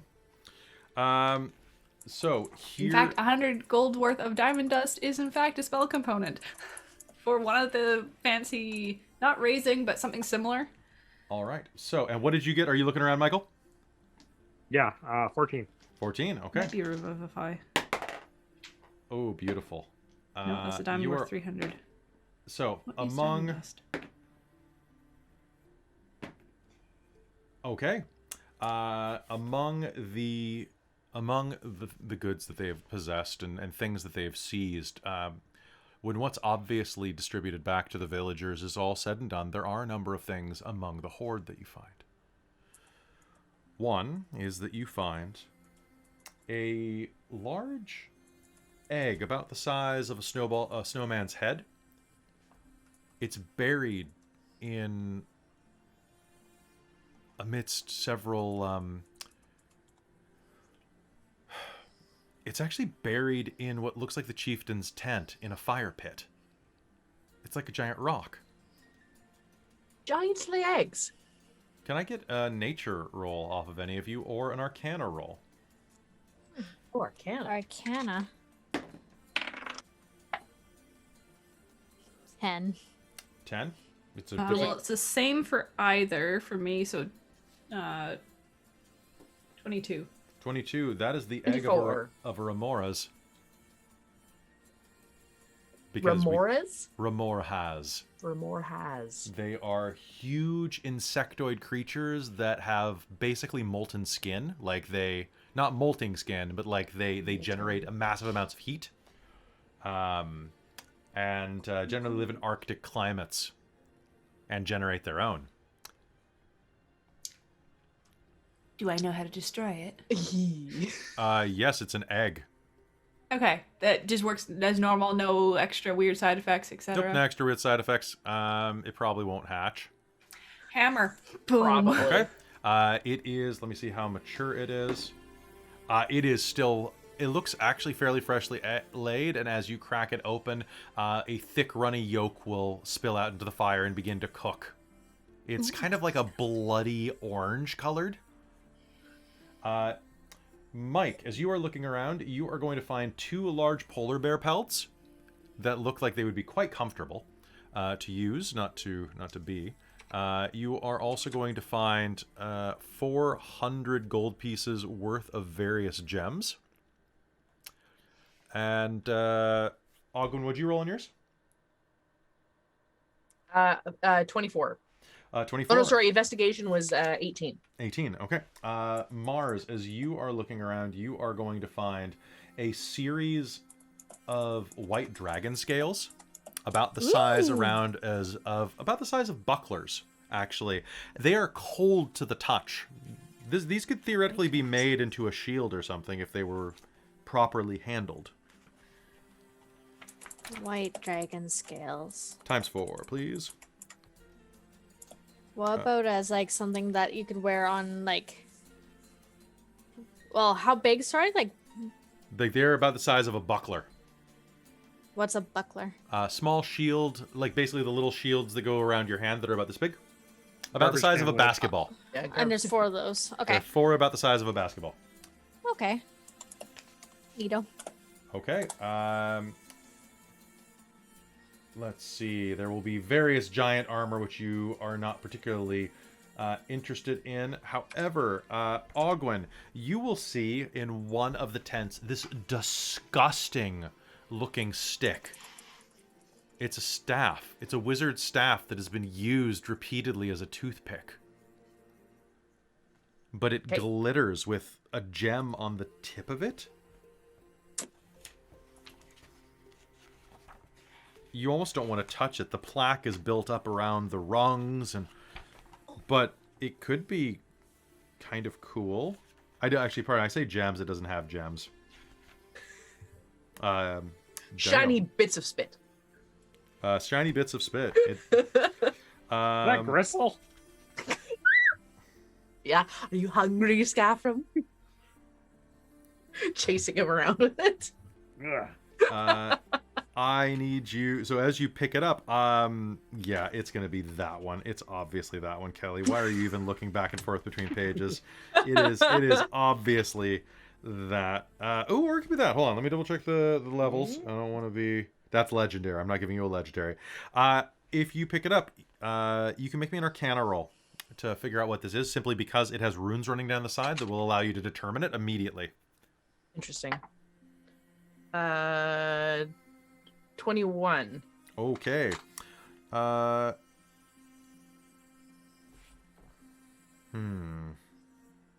really torn on what this is, guys. I'm really torn. Roll Maybe for for a it. giant to be picking his teeth with a magical staff. Mm-hmm. Right? Okay. So, high, it's going to be the one I'm touching. Okay. As you pick it up, it is cold to the touch. You have found a staff of frost wrapped in polar bear fur. Kind of to give it a little handle. What it looks like is this. Wunderbar. Awesome. Yep. Okay. It was going to... The alternative was to be this guy. Whatever he is. It is a staff of power. We do love a staff of power. It's a melee weapon more than anything. Oh, then no, we don't we don't love a staff of power. Which would have been a little less useful. That's what I had in mind originally, but I was like, I don't know. And then, so Skafrem finds the 400 gold. You find the dragon things. You're going to find that. And then finally, there are two other things you'll find in the collection. Skafrem, you will find that there is the pendant. There's a pendant with the head of a griffin on it. It doesn't appear to be magical at all, but it looks quite expensive and like a great trophy to wear. But who knows, it might be magical. It is about the size around as like a baby's fist, and looks like it's carved out of adamantine.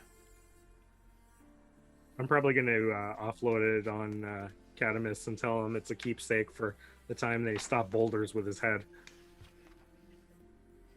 Okay. And then finally, as you are gathering up the things, you will find that there is one more thing that they possess here. And that is going to be... Let me roll to determine which one it is going to be. Well, if I was going to roll a nat 20 for you. Looking around this area, what you will find is... let me just find the page for it. Amidst all of the things that there could be inside of this tent, the one that catches you a bit off guard is a large, ornate horn. Like a blowing horn. Like a... it looks like it's crafted out of a... Okay, seriously? I can't find the damn page. Oh, here it is. Okay. However, the horn that you're holding in your hand as you pick it up is almost more like a singular trumpet. It has the head of a lion attached to it. And looks very much... Oops, sorry. Boop, boop, boop. Like a wizard's staff?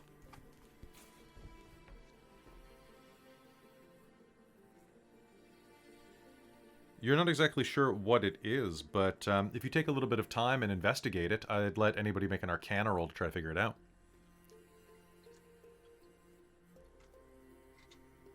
Didn't roll that. Who found that? Malia found it with her nat 20. Oh, did I? Yeah. Okay. Yeah, so that's going to be the last thing that you found.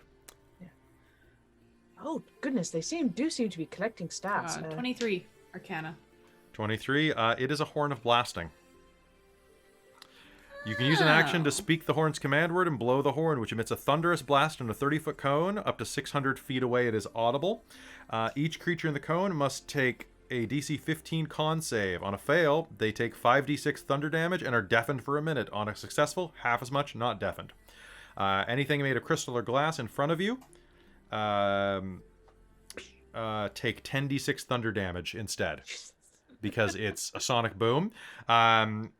There's a 20% chance it explodes every time you use it, and deals 10d6 fire damage to you and kills it. So if you're feeling horny, be careful. One sec. 10d6. That's max 60. I can take that. Got 135 hit points. I'm fine. This is the barbarian falling at terminal velocity argument. Nice. All right. With When I that, hit the Can ground, I I'm figure gonna out hit what it its first. command word is? yes, you will. You will figure out what word. It's actually a word in. It is actually a word in Dwarven that means, "Hey, listen," or "Listen up." God. Hey. Hey, Or, you know what? listen. Actually, Hey, you know what its command word is? Its command word is what? Okay. And with that, you will be thanked heartily by the people who you have rescued and informed that, yes, there is in fact a secret path that winds up the mountain way. That they heard the giants talking, and one of the people there, the youth who you were speaking with, Maria Boulderdown, will explain that her father had taught her a bit of giant when they were children, and that she understood a tiny bit of what was being said. They said something about there being construction and some, I think, stone giants, but it sounded like they were being used as slaves inside of the mountain. I've seen it. They were talking about where the mountain runs red and drips like candle wax. It ain't natural. I'd stay away if I were you, but you can reach it by going up that pathway there. You've been very helpful, love. And thank you so much. Thank you. I'm going to get home now.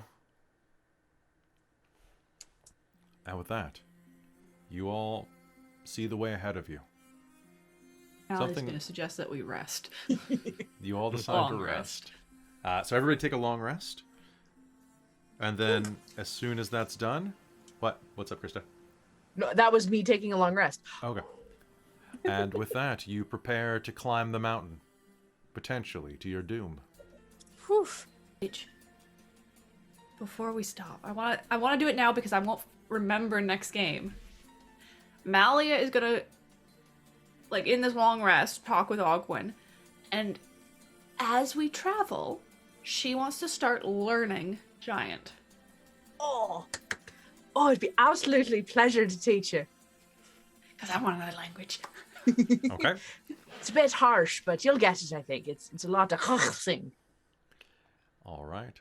And with that, Very different from the other languages I speak. you'll start learning Giant, and we're going to call game there for the night as you prepare to go and fight the Friar Giants and make your way inside to learn what is happening with the Storm Queen. And that's going to be it for tonight, everybody. Thank you so much for tuning into this episode of the Shards of Nyrn. We hope you had a good time. That was a hell of a fight. Oh my goodness, yeah. I like Robin's comment in the chat of, and then I started blasting. Yeah. Then I used the horn of blasting.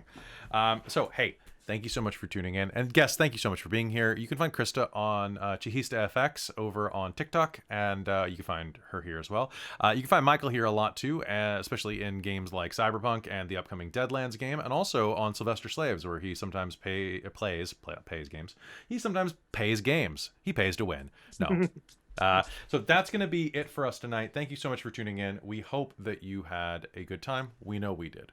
So thank you very much, everybody. If you like what we do here, give us a follow, give us a sub over on YouTube. And if you have additional coin, Khajiit has subscriptions for you. So definitely sub to us if you got some. If you have Amazon Prime, you can sub for free. Go ahead. And we also have a Patreon if you want to support us more directly. We also have a merch store with some really cool shirts on it, which are mostly for you, not for us, but we love you wearing cool shit. That's going to be it from us tonight. Have a great night. We'll see you next time. Goodbye, everybody. Bye. Bye.